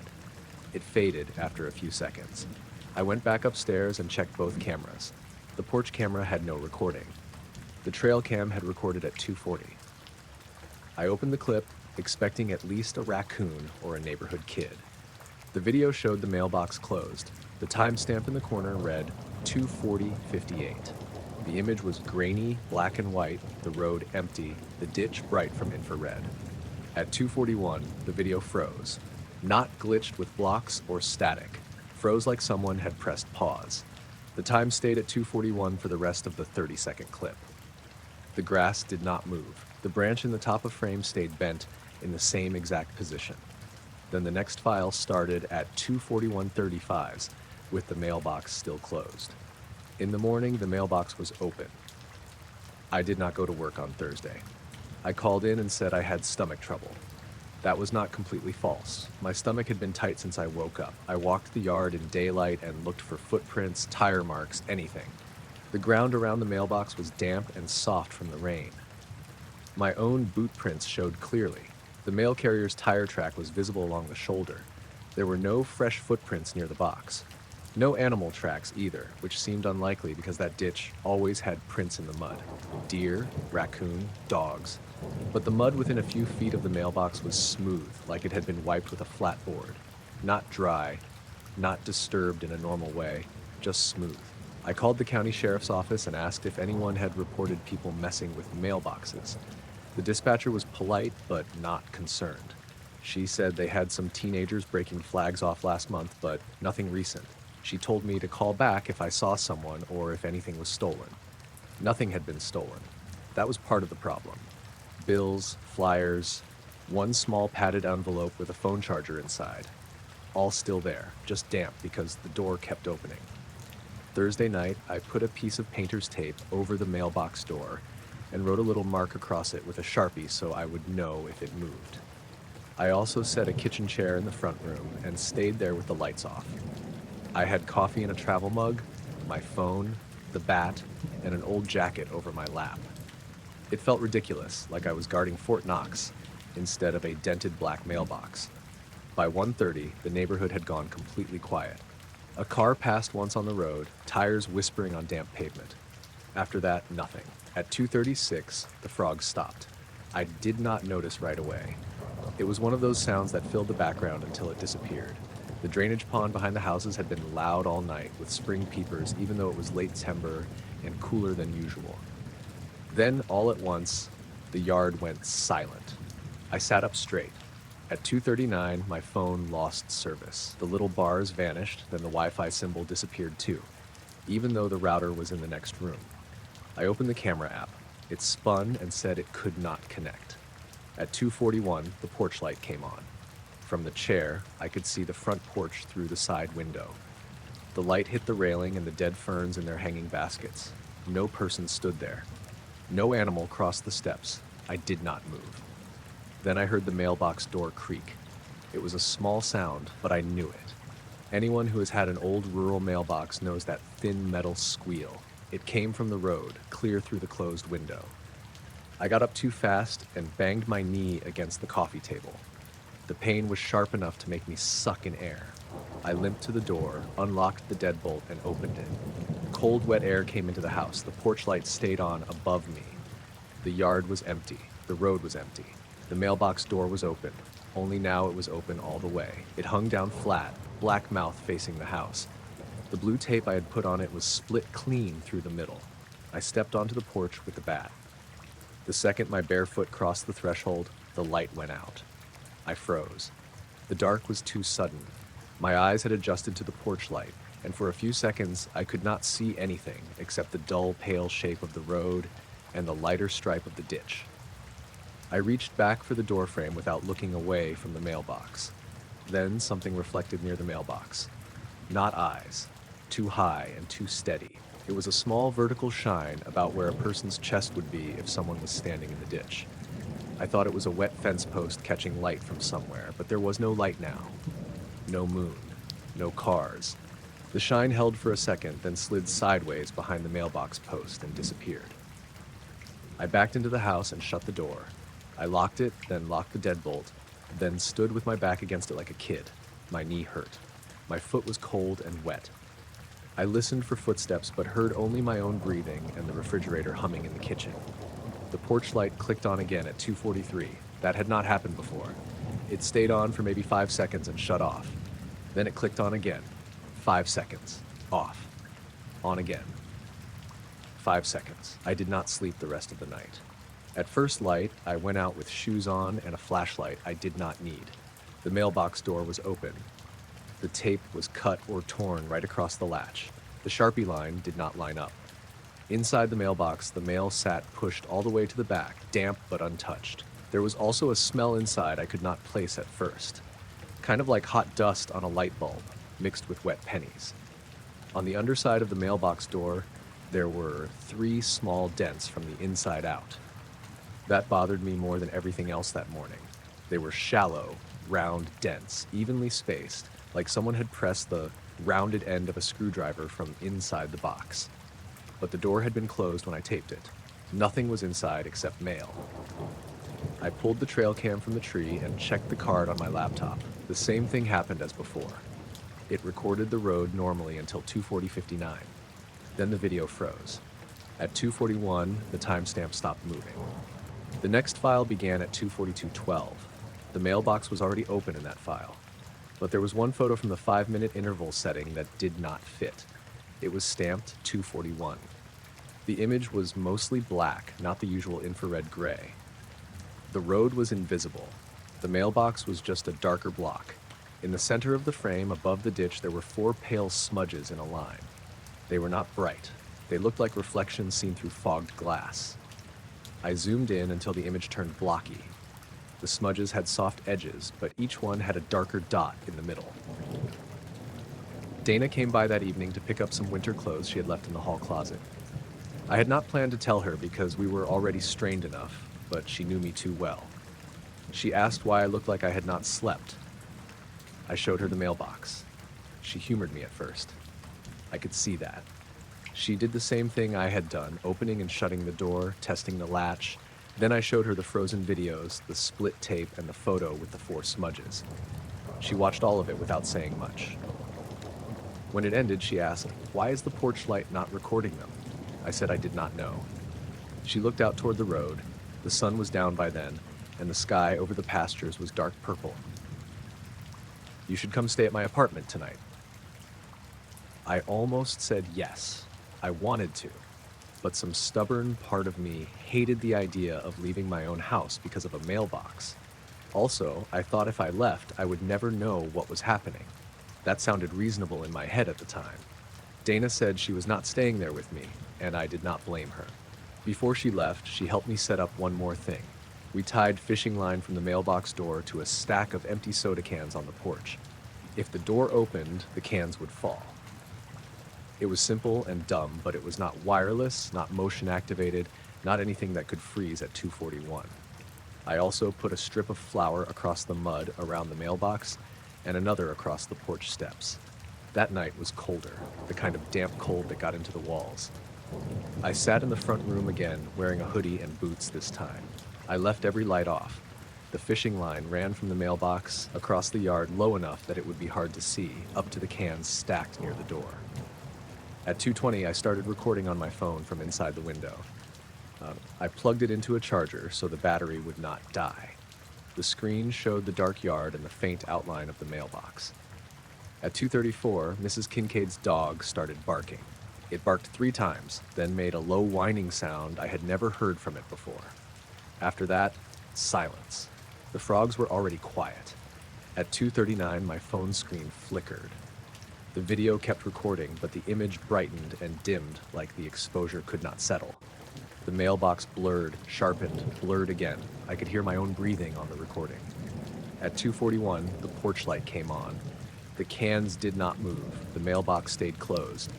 I watched it through the phone and with my own eyes. Everything was still. No fog this time. No rain. The air looked clear, which somehow made it worse because there was less to blame. Then the fishing line lifted. It did not pull toward the mailbox.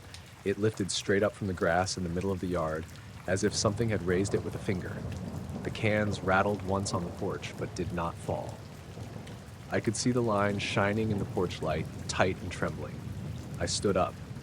The line stayed raised about a foot off the ground. Then it lowered gently back into the grass. The mailbox door opened. The cans should have gone everywhere. The line should have snapped tight and dragged them down the steps. Instead, the door opened and the fishing line stayed slack. It lay in the grass between the house and the road like it had been cut, but I had not heard it break. I looked at the cans. They were stacked neatly, untouched. I looked back at the mailbox.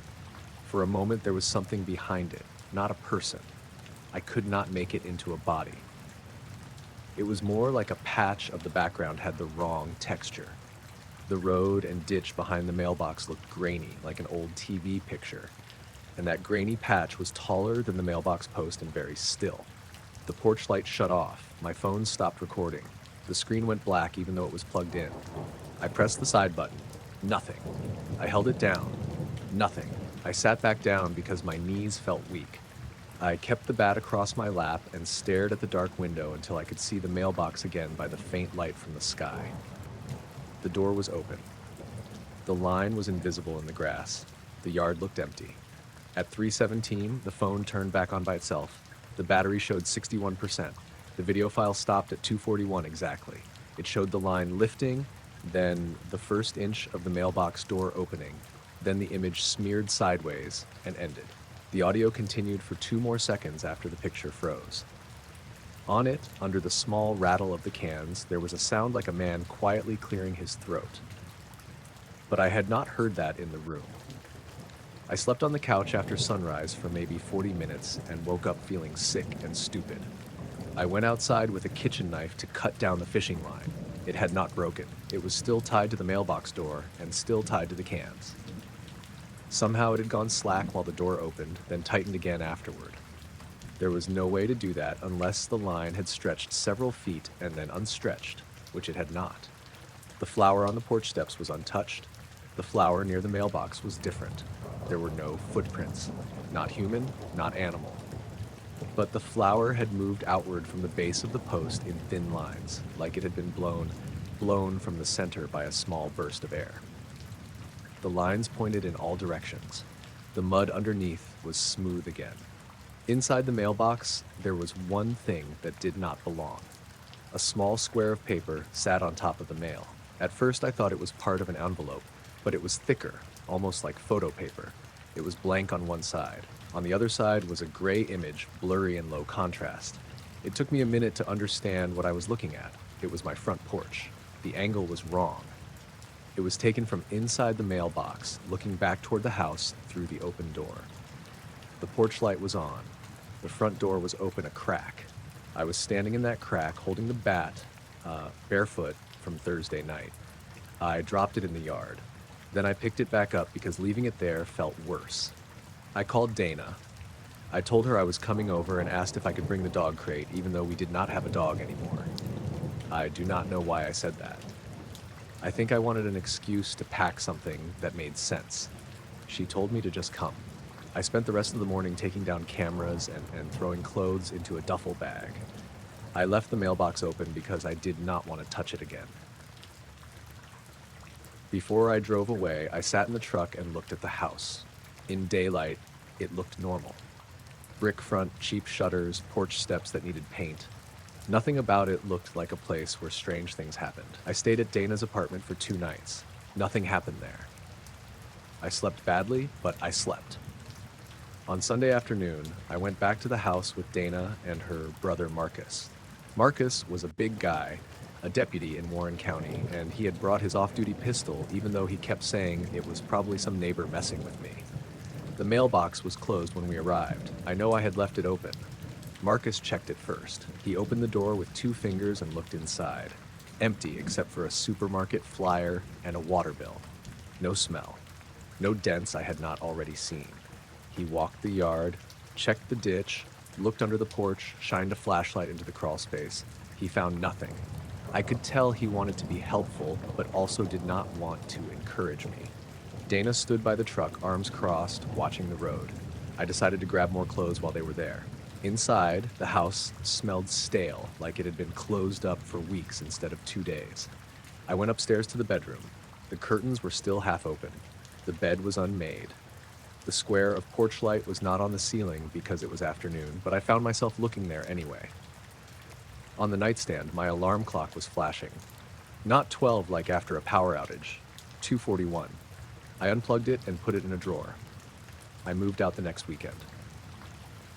Not officially at first.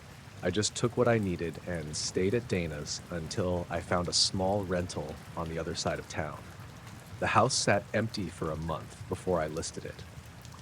The realtor asked about the mailbox because the door hung crooked and the latch did not line up anymore. I told her a delivery truck had bumped it. The night before closing, I went back alone to do one final walkthrough. I should not have gone at night, but work ran late and the buyers wanted the keys the next morning. It was cool and dry with clear stars and no wind. I parked in the driveway, left the truck running, and walked through the house fast.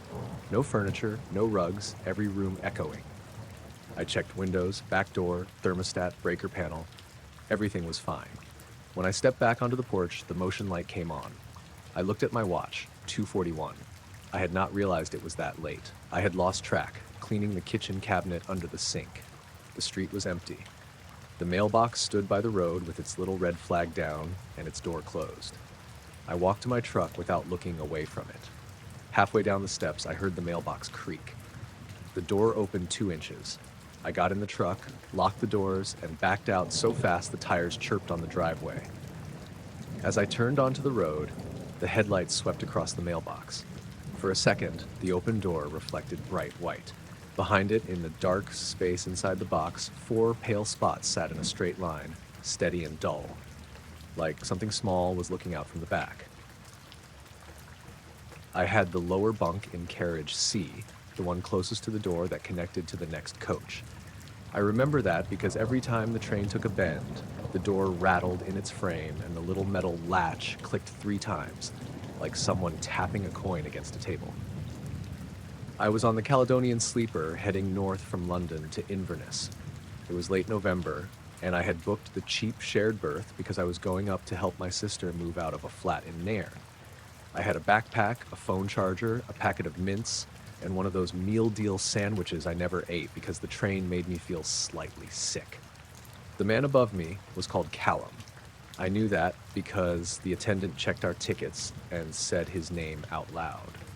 He was maybe early 30s, neat beard, soft voice, worked in IT from the sound of a phone call he made before we left Euston.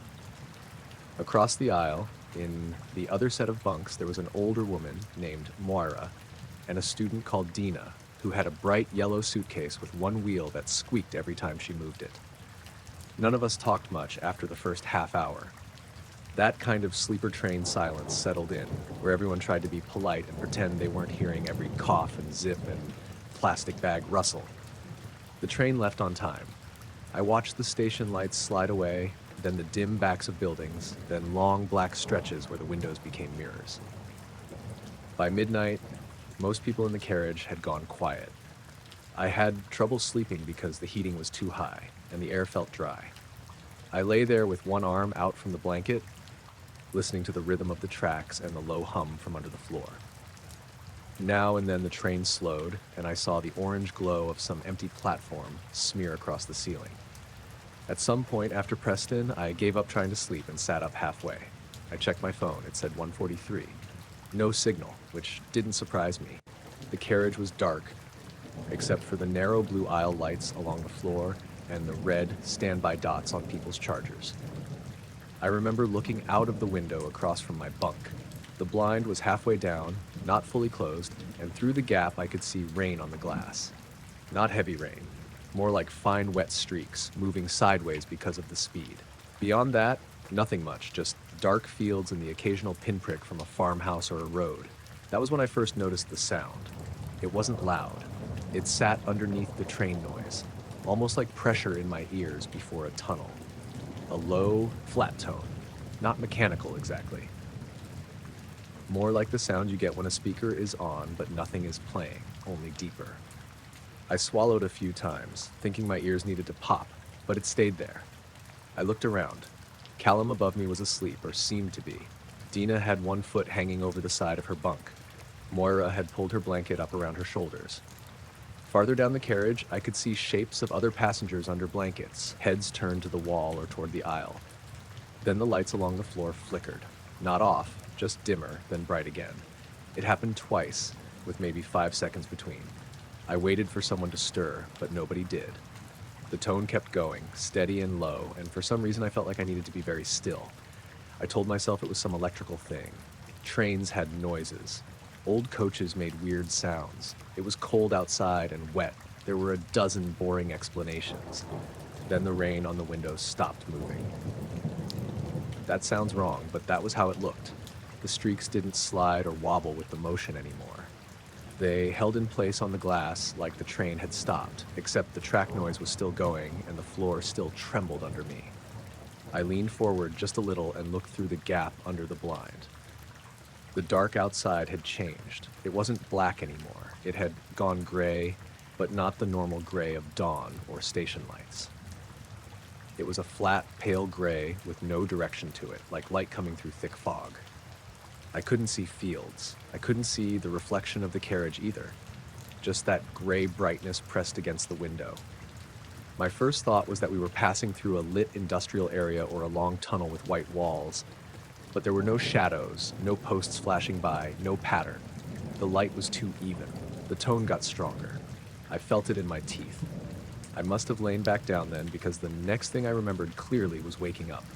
Not drifting awake. Not turning over and realizing I had slept. I snapped awake with my eyes open, flat on my back, both hands gripping the blanket at my chest. At almost the exact same time, Callum above me gasped. Across the aisle, Dina sat up so fast she hit her head on the underside of the bunk frame. Moira said, "Oh God," very quietly. Then other people started waking up. It moved down the carriage like someone had pulled a string. A man coughed hard 2 compartments away. A woman near the far end said, "What was that?" Someone's phone hit the floor. A child in another berth started crying. Not loudly, but in that tired, confused way kids cry when they don't know where they are. For a few seconds, nobody did anything. We all just listened. The train was still moving. The normal clatter was back. The floor lights were steady. The window was black again, except for my own face and the shape of Callum climbing halfway down the ladder. Dina had one hand on her forehead and the other wrapped around the rail. She was staring at the window. Moira asked, "Did we stop?" "No," Callum said, though he didn't sound sure. I checked my phone. It said 2:17. That bothered me right away. I had looked at it at 1:43. It felt like maybe 10 minutes had passed since then. 15 at the most. I knew time could feel strange when you were half asleep, but my mouth was dry and my heart was going like I'd been running. People had started whispering. Not normal annoyed passenger whispering either. More like people in a waiting room after bad news. A man named Stuart, who I later learned was a paramedic from Sterling, came down the aisle in socks and a t-shirt. He asked if anyone needed help. He kept his voice calm, but he looked shaken. He said he had woken up standing beside his bunk with his hand on the wall. That made everyone go quiet again. Dina said, "There was light." No one answered her at first. She looked embarrassed as soon as she said it, like she wished she hadn't. She rubbed the side of her head where she'd bumped it and said, "Sorry, I saw a light outside before I woke up." Moira turned toward her. "White?" Dina nodded. Callum climbed down the rest of the way and stood in the aisle barefoot. "I saw it too," he said. "I thought it was a station." "It wasn't a station," Moira said. She sounded so certain that I looked at her properly. She was sitting upright with her blanket around her lap, her hair flattened on one side. Her face looked pale in the blue floor lighting. "I opened my eyes before," she said. "Before everybody woke. The blind was glowing around the edges."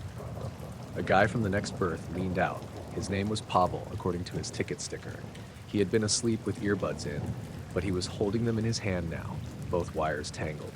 "Did anyone hear humming?" he asked. I said, "Yes," before I thought about it. He looked relieved and worse at the same time. The child at the far end started crying harder. Her mother asked everyone to please keep it down. That made people lower their voices, but nobody went back to bed. The whole carriage had this held breath feeling. Callum pressed the button for the attendant. The little light above the door came on, but no one arrived. He pressed it again. Nothing. Stuart walked toward the connecting door and tried to look through the glass into the next carriage. "There's people up in there too," he said. "Looks like everyone's awake." That made the cold feeling in my stomach worse. Until then, part of me had been pretending it was just us, just our small carriage being weird together. The train leaned into a curve. The door latch clicked 3 times. Dina said, "My phone's wrong." We all checked ours then. Mine still said 2:17, even though I was sure at least a couple of minutes had passed since I first looked. Callum said 2:17. Dina said 2:17. Moira's old Nokia, which she took from a little floral pouch, said 2:17. Stuart had a digital watch. He held it under the aisle light and didn't say anything for a moment. "What?" Callum asked. "It's running," Stuart said, "but it says 2:17. We watched the seconds change on his watch. 43, 44, 45. It was running, but the minutes stayed the same. It got to 59, then went back to 00, and the minutes still didn't move. Someone behind me said, "No. No, I don't like that." I didn't either. I felt this strong urge to leave the carriage, but there was nowhere better to go. We were on a train in the middle of the night, moving through countryside I couldn't see. Stuart went to find the attendant. He slid the connecting door open, and the cold air from between the carriages came in with a wet metal smell. As soon as he stepped through, the low tone came back. Everyone heard it that time. It rose out of the floor and the walls, soft but clear. Callum grabbed the edge of the bunk above me. Dina sat back down. The crying child stopped mid-sob, which somehow made it worse. The tone held for maybe 8 seconds. Then, from outside, there was a flash. Not lightning. There was no crack, no rumble, no shape to it. The whole window on our side went white. Bright white. Not the harsh yellow of platform lights or the blue-white of a train passing. It filled the gap under the blind and spilled around the edges of every curtain and blind in the carriage. Nobody screamed. That was the oddest part. We all just froze. I remember seeing my own hands against the blanket, lit up like it was daytime. Then it was gone. The train kept moving. Somebody whispered, "Close the blinds." People started pulling them down all along the carriage. The little plastic tabs clicked and snapped. I pulled ours down, but my fingers slipped twice because they were sweaty. Even after it was closed, I kept looking at the edge of it, expecting light to leak through again. Stuart came back from the next carriage with the attendant, a tired-looking woman named Leanne. She had her uniform jacket half-buttoned and her hair coming loose from a clip. She looked annoyed for about 2 seconds. Then she saw everyone's faces. "What happened?" she asked. Everyone tried to talk at once. Light, humming, phone stuck. Did we stop? Did you see anything? Did the driver say anything? Leanne held up both hands and said she'd check with the train manager. She said power fluctuations happened. She said sometimes trackside work lights were bright. She said we were probably near a junction. She didn't believe herself. I could see that. Callum showed her his phone. Still 2:17. Dina showed hers. Pavel showed a small travel clock from his bag. 2:17. Leanne took out her own phone. She looked at it, then turned the screen away too quickly. "What does yours say?" Moira asked. Leanne didn't answer. She just said, I'll be back in a minute, and moved down the aisle faster than before. The tone faded after she left, or maybe I got used to it. My ears felt blocked. There was a pressure behind my eyes. I wanted water, but didn't want to move. For the next several minutes, nobody slept.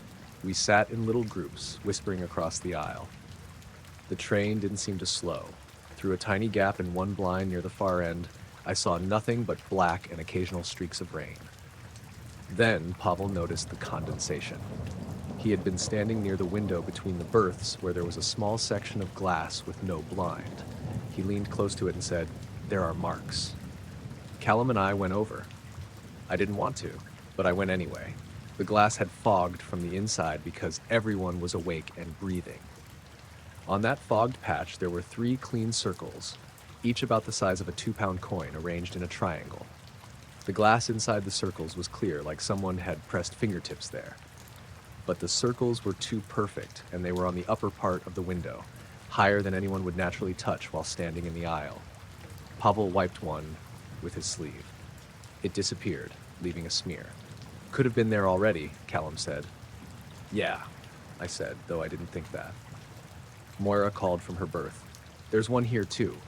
Her window had the same 3 circles. So did Dina's. So did the window by the door. People checked quietly, one by one. Not every window had them, but enough did. Always 3.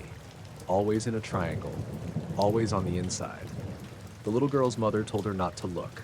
I checked my phone again. Still 217. No signal. Battery at 41%, which was strange because it had been at 68 when I plugged it in before trying to sleep. The charger was still connected, the little lightning symbol still showing. It should have gone up, not down. Callum's phone battery was lower too. Dina said hers had dropped from full to 12%. Moira's Nokia had turned itself off. At some point, the train began to slow. Not suddenly, just the normal heavy braking of a long train approaching a stop. We all felt it through the floor. Leanne came back as the brakes hissed. She looked less composed now. She told us we were making an unscheduled stop near a signal and asked everyone to remain in their berths. Her voice had that official calm people use when they need you to stay put. "Where are we?" Stewart asked. "North of Carlisle," she said. Pavel laughed once, not because it was funny. "That can't be right." Leanne looked at him. He held up his ticket folder where he had written his route times. "We should be past that by now." Nobody needed the schedule to know something was wrong. It felt wrong in the way your body knows when a lift drops a little too fast. The train stopped. The silence after the brakes settled was awful. Trains are never really quiet, even when stopped, but this was close. The engine hum seemed far away. The rain had stopped, or at least I couldn't hear it. No announcements came over the speaker. Then something tapped on the outside of the carriage. 3 taps. Not loud, not theatrical, just tap, tap, tap. It came from the window beside Moira's berth. She pulled back from it like it had burned her. Another 3 taps came from farther down the carriage. Then another set behind me near the door window. People moved into the aisle, away from the sides. Leanne said, "It's probably debris." No one answered. The taps came again, this time not all at once. They moved along the carriage from front to back, 3 at each window, with a pause between. Tap, tap, tap, pause, tap, tap, tap, pause. It sounded careful. The little girl started crying again, but softly into her mother's coat. I remember thinking that maybe workers were outside checking the train. Maybe they had poles or tools. Maybe we were stopped beside a platform edge or service walkway. I wanted that to be true so badly that I almost said it out loud. Then the white light came back. It didn't flash this time. It rose slowly outside the covered windows. The blinds glowed from the edges inward. Thin lines of light showed around the frames and at the seams where the fabric didn't sit flat. It was bright enough that our shadows showed on the opposite wall. The tone came with it, lower than before. No one moved. I looked at the door to the next carriage. Through the small window, I could see the next coach glowing too. People stood in the aisle over there, dark shapes with their heads turned toward the windows. Leanne had one hand on her radio. She pressed the button and said, "Can you confirm external lighting on C through E?" There was only static. She tried again. Static. Then, under the static, I heard something that sounded like breathing, but not through lungs. A slow, dragging pulse, in and out, in and out. Leanne heard it too. She lowered the radio and stared at it. The light stayed for maybe a minute, maybe less. Time felt loose. Stuart was standing beside me, and I could hear him whisper counting under his breath.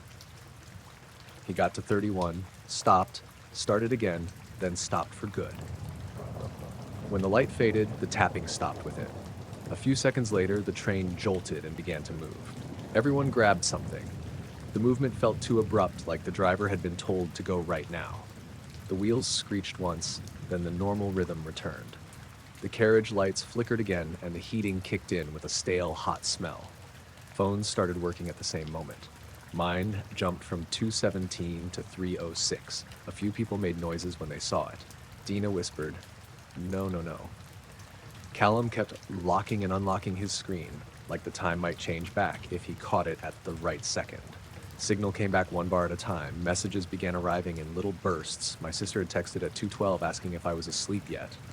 Then another at 2:58 saying, "Train still on time?" I didn't reply. I didn't know what to say. Leanne told us again to remain calm. She said the train manager would make an announcement. No announcement came. After that, things became almost normal in a way that felt insulting. The train kept going. The aisle lights stayed on. People slowly returned to their berths because there was nothing else to do. No one really slept, though. I lay on my bunk with my shoes on, staring at the closed blind. Every so often, someone checked a window. The 3 circles were still there on some of them, though weaker now as the condensation changed. Pavel took photos. Callum tried to, but his camera app froze twice and then opened facing the wrong way, showing his own white face on the screen. Around 4:20, Leanne came through with paper cups of tea from the service area. Her hands shook slightly as she passed them out. I asked her if the driver had seen anything. She said, "He's dealing with the route." That was all. Moira asked if we had hit something. Leanne said no. Dina asked why we stopped. Leanne looked down the carriage before answering. "Signal issue." Was it? Leanne didn't answer that either. By the time we reached Inverness, the sky was a dull, wet gray. The train was nearly an hour late, which the final announcement blamed on operational delays overnight. People got off quietly. No one joked about it. No one complained to staff in the usual way passengers do when they've been delayed. We all seemed tired in the same specific way, like we'd been awake much longer than a night.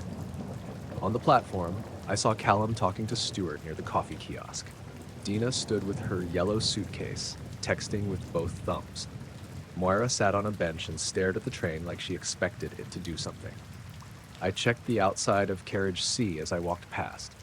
The windows looked normal from the platform. Wet glass, streaks of dirt, reflections of people and station lights. I don't know what I expected to see.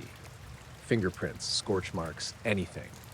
Near the window beside my bunk, there were 3 round clean spots in the grime on the outside, too. They were arranged in a triangle. I stopped walking. Someone behind me bumped my bag and muttered, "Sorry." When I looked back at the window, the spots were harder to see because rain had started again, fine and steady, running down the glass. I went to my sister's place. I helped her move boxes. I told her some of it, but not all of it, because I could hear how it sounded once I said it out loud. She asked if maybe I had dreamed the first part and then everyone else got worked up because trains are weird at night. I said maybe. It was easier than arguing. A few days later, I searched for delays on that route. I found nothing beyond the regular arrival board, showing we had come in 56 minutes late. No article, no passenger posts that I could find. Nothing about a signal issue near Carlisle, nothing about lights, nothing about the train stopping where it shouldn't have. I still had the photo I took of my phone showing 2:17. The picture was blurry because my hand had been shaking, but it showed the time clearly. Behind the phone, out of focus, the closed blind glowed faintly around the edges. I hadn't remembered taking that photo. I was working the early shift at a small weather station in western Kansas when I first saw the circle on radar. It was a Sunday morning in late May, the kind of morning where everything already felt tired before the sun came up. We had storms lined up from the Colorado border down toward the Oklahoma panhandle, and the office had been busy since about 3. Nothing severe yet, but there was enough lightning, hail reports, and weird outflow boundaries to keep everyone staring at screens. My name is Ben Voss. I was 29 then, and I had been a broadcast meteorologist for KQHY in Hayes for a little under 4 years. It sounds more impressive than it was. Our station was in a low brick building behind a furniture store, and half the time I was fixing my own mic pack or moving trash cans out from under ceiling leaks.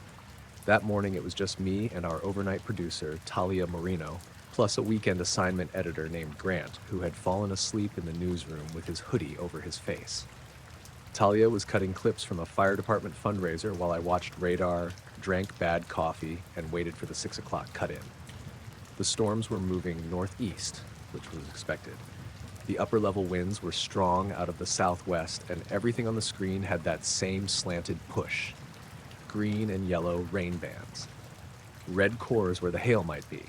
Little purple specks that came and went. Normal, ugly spring weather. The circle appeared at 5:18.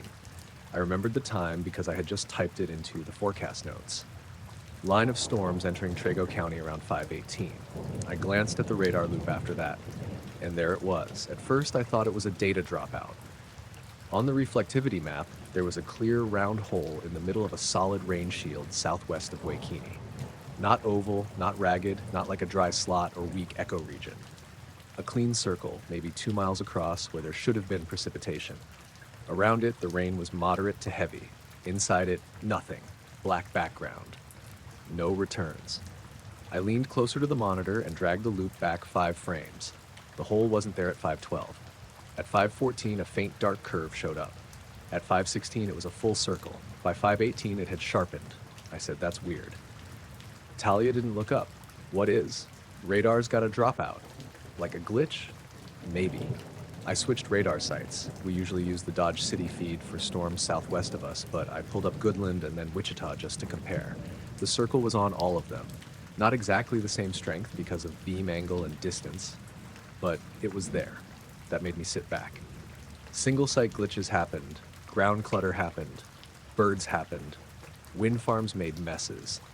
But a clean circular void showing on multiple radar sites inside active precipitation was not something I had a good explanation for at 5:20 in the morning. I saved a screen grab, mostly out of habit, and kept watching.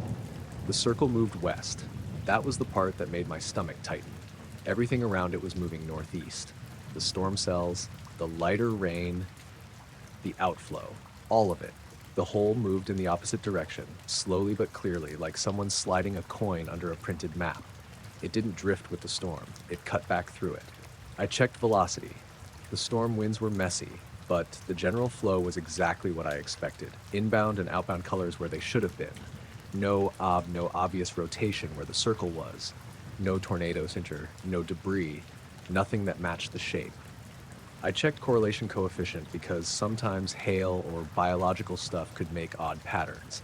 It looked normal around the edge and blank inside the circle. Blank in a way that bothered me. I zoomed out, thinking maybe some radar artifact from the sun angle or a ducting issue was making a ring. The circle didn't stay centered on any radar site, though. It moved through the weather, independent of the scan pattern. Talia finally came over with her coffee. What am I looking at? I pointed. That. She squinted at the screen. Is that supposed to be there? No. Is it dangerous? I don't know what it is. That was a stupid answer for a meteorologist to give, but it was the truth. The 6 o'clock show was coming up, so I tried to put it out of my mind and focus on what people needed to know. Rain along I-70, lightning near Ellis, small hail possible, don't drive through flooded roads, all the usual stuff. I did the cut-in clean. No one watching at home would have known I was thinking about a 2-mile wide empty circle moving the wrong way through a storm. After the cut-in, I expected it to be gone. It wasn't. It was bigger. By 6:07, the hole had widened to maybe 3 miles across, and it had moved almost due west. Not fast, maybe 20 miles an hour, while the rain around it was moving northeast around 45. It kept its shape the whole time. The edge looked unnaturally sharp on base reflectivity, like rain just stopped at a boundary. Grant woke up at some point and wandered in, rubbing his face. "Why do you both look like that?" Talia said. "Ben found Weather Pac-Man." I didn't laugh. Grant came closer, saw the radar, and said, "Oh, that's not great." He didn't know weather, but he knew enough from working in local news to understand when something on a screen made the weather person stop blinking. I called the National Weather Service office in Dodge City, not the public line. We had a direct number for media coordination. A forecaster named Lyle picked up. I knew him a little. He was calm, older, dry sense of humor, the kind of guy who could tell you a tornado warning was going out in the same tone he'd use to order a sandwich. I asked if they were seeing the reflectivity hole in Trego County. There was a pause. Then he said, yeah. Just that. I waited for him to tell me it was bad data or radar maintenance or chaff from a military exercise. He didn't. What are you thinking? I asked. Another pause. We're checking a few things, he said. Is it a known artifact? Not one I'm comfortable calling. That was about as close to nervous as I had ever heard him sound. He asked if we had any spotters near the area. I said, not at that hour, not in that weather, but I could check traffic cams and public feeds. He told me not to send anyone into the storms for it. He said it quickly, like he wanted that part clear. I hung up and started looking for cameras. There wasn't much. Rural Kansas at dawn in a storm didn't offer a lot of live views. The KDOT camera near I-70 showed wet pavement, low clouds, and headlights passing every now and then. Nothing strange. No hole in the sky, no beam of light, no obvious thing hovering over a field. Just rain and gray. Then the station lights flickered. Not enough to knock anything out, but the studio monitors blinked black and came back. The emergency lights in the hallway clicked on for 1 second, then off. Somewhere in the building, a printer started by itself. Talia looked toward the newsroom. Did we just lose power? No, I said. The radar feed froze.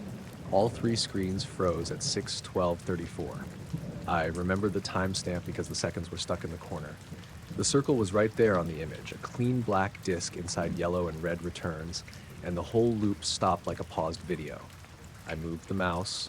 The cursor worked, internet worked on the browser, Slack still loaded, but the radar image stayed frozen. Grant walked into the newsroom and came back holding a stack of paper.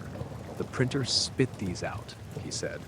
They were blank weather graphics from the previous week, except every page had a gray ring across it. Not printed sharply, more like toner smudged into a circle, different positions on each page. One of them had the ring overlapping the station logo. Talia said, "Okay, I hate that." I told myself the printer had glitched during the power flicker. That was possible. Cheap office equipment did dumb things. It didn't explain the radar. The feed updated all at once at 6:15. The circle had jumped. It was farther west now, close to the county line, and for 2 frames it wasn't a circle anymore. It had stretched into a tall oval like something seen from an angle. Then it snapped back to round on the next scan. I didn't say anything for a while. I just recorded the loop and saved it locally, then exported the raw frames because I had a bad feeling the online archive might not keep whatever this was. The weather outside our station was mostly quiet by then. We were east of the storms, under a low gray sky with light rain. The parking lot had puddles, and the flag by the furniture store hung wet and limp. There was no wind at our building. The radar showed the anomaly still moving west against the storm flow. Then my phone buzzed. It was a text from my friend Nate Rourke, who farmed with his dad south of Collier. Nate wasn't a weather spotter officially, but he sent me hail photos sometimes. His message said, "You seeing something weird on radar west of us?" I typed back, "What are you seeing?" He didn't answer right away. The typing dots appeared, stopped, appeared again. Then he sent a photo. It showed a flat gray sky over a field, taken through a wet windshield. At first, I didn't see anything except rain and a utility pole. Then I noticed the cloud base. There was a round lighter patch in it, not a hole exactly, more like a smooth circular thinning in the low cloud. It didn't look dramatic. If I hadn't been staring at radar all morning, I might have missed it. Under the patch, the rain looked different. The rest of the scene had slanted rain streaks pushed by wind. Under that round area, the rain fell straight down, thin and pale, like strings. I called him. He answered on the 3rd ring and said, "I'm not getting out of the truck." "Where are you?" "County Road Z, by the old elevator. I was checking water over the low crossing." "What does it look like?" He breathed through his nose before answering, like the clouds got a bald spot. "Any rotation?" "No." That's the weird part. Nothing's moving right. The rain is coming down straight in one spot, and everything around it is blowing sideways. Do you hear anything? He didn't answer. Nate, hold on. The line got muffled. I heard rain tapping on glass and his truck engine idling. Then he came back, quieter. There's a tone, he said, that made my hands go cold. What kind of tone? Like when the grain dryer runs, but far away, low. I told him to leave. He didn't argue, which scared me more than if he had. Nate was the kind of person who drove toward hail if he thought it might damage his wheat. He said, yeah, I'm going. The call crackled. I heard his truck accelerate over wet gravel. Then he swore. What? There's birds on the road. What do you mean birds? I mean birds, a bunch of them, just sitting. The call dropped. I tried calling back. No service. On radar, the circle kept moving west. The really unsettling part was how the storms reacted around it. That sounds too strong, maybe, but I don't know how else to describe it. The rain echoes didn't just vanish inside the circle. They bent around the front edge. Little bands curved away from it, like water flowing around a rock in a creek, except the rock was invisible and moving against the current. I checked satellite, but the clouds were too low and thick to see much. I checked lightning data. There had been frequent strikes along the line before, but around the anomaly there was a gap. Lightning to the north, lightning to the south, nothing inside or near the circle. At 6:29, the phone system in the newsroom rang on 3 lines at once. Grant grabbed one, Talia grabbed another. I took the weather desk line. An older man said, "Are you people seeing this?" I asked where he was calling from. "Grainfield," he said. "South of town." "What are you seeing?" He lowered his voice, even though he was calling a TV station. "There's a round place in the clouds with no rain. It's going the wrong direction." I asked if he could take shelter and stay away from windows. He said he was in his barn with the door open. I told him to close it. He said, "The cows are all facing it." Then the line clicked dead. Grant's caller was a woman from Waikini who said her porch lights were pulsing even though her power wasn't out. Talia's caller was a truck driver on I-70 who said his compass app kept spinning and his dash cam had shut off. None of it was enough to go on air with. That was the frustrating part. We had storms, real storms, and my job was to talk about real hazards. I couldn't get on television and say there was a mysterious radar hole moving against the wind and people's cows were facing it. So I kept it simple. During the next cut-in, I showed the storm line but zoomed the map just enough that the circle sat near the edge of the graphic. I talked about heavy rain and lightning and poor visibility. While I was talking, the circle disappeared. I saw it on the studio monitor as I stood in front of the green screen. One scan, it was there. The next scan, gone. The rain shield filled in behind it like nothing had happened. No weakening, no break, no track left behind. I finished the cut-in on autopilot. When we came back to the weather center, Talia was standing very still beside my desk. "You need to see the loop," she said. She had the last 20 minutes running on one of the side monitors. The circle moved west frame by frame, steady and clean, then at 6:41 it stopped. Not faded. Stopped. It held in place for one scan while the storm continued moving through it. Then the whole circle collapsed inward. That was what it looked like on radar. The blank area shrank from the edges toward the center over the course of one scan, then disappeared. The reflectivity filled in around it, but for 2 frames there was a tiny black point where the middle had been. Then nothing. Nate called back at 6:48. He sounded shaken and angry, which was how he got when he was scared. "I'm home," he said. "What happened?" "I don't know. I lost the road for a second." "What do you mean?" "I mean I was on County Z, and then I was turning into my driveway." His farm was almost 9 miles from where he said he had been. I asked what time he got home. He said he didn't know. His truck clock had reset to 12. His phone was dead, even though it had been charging.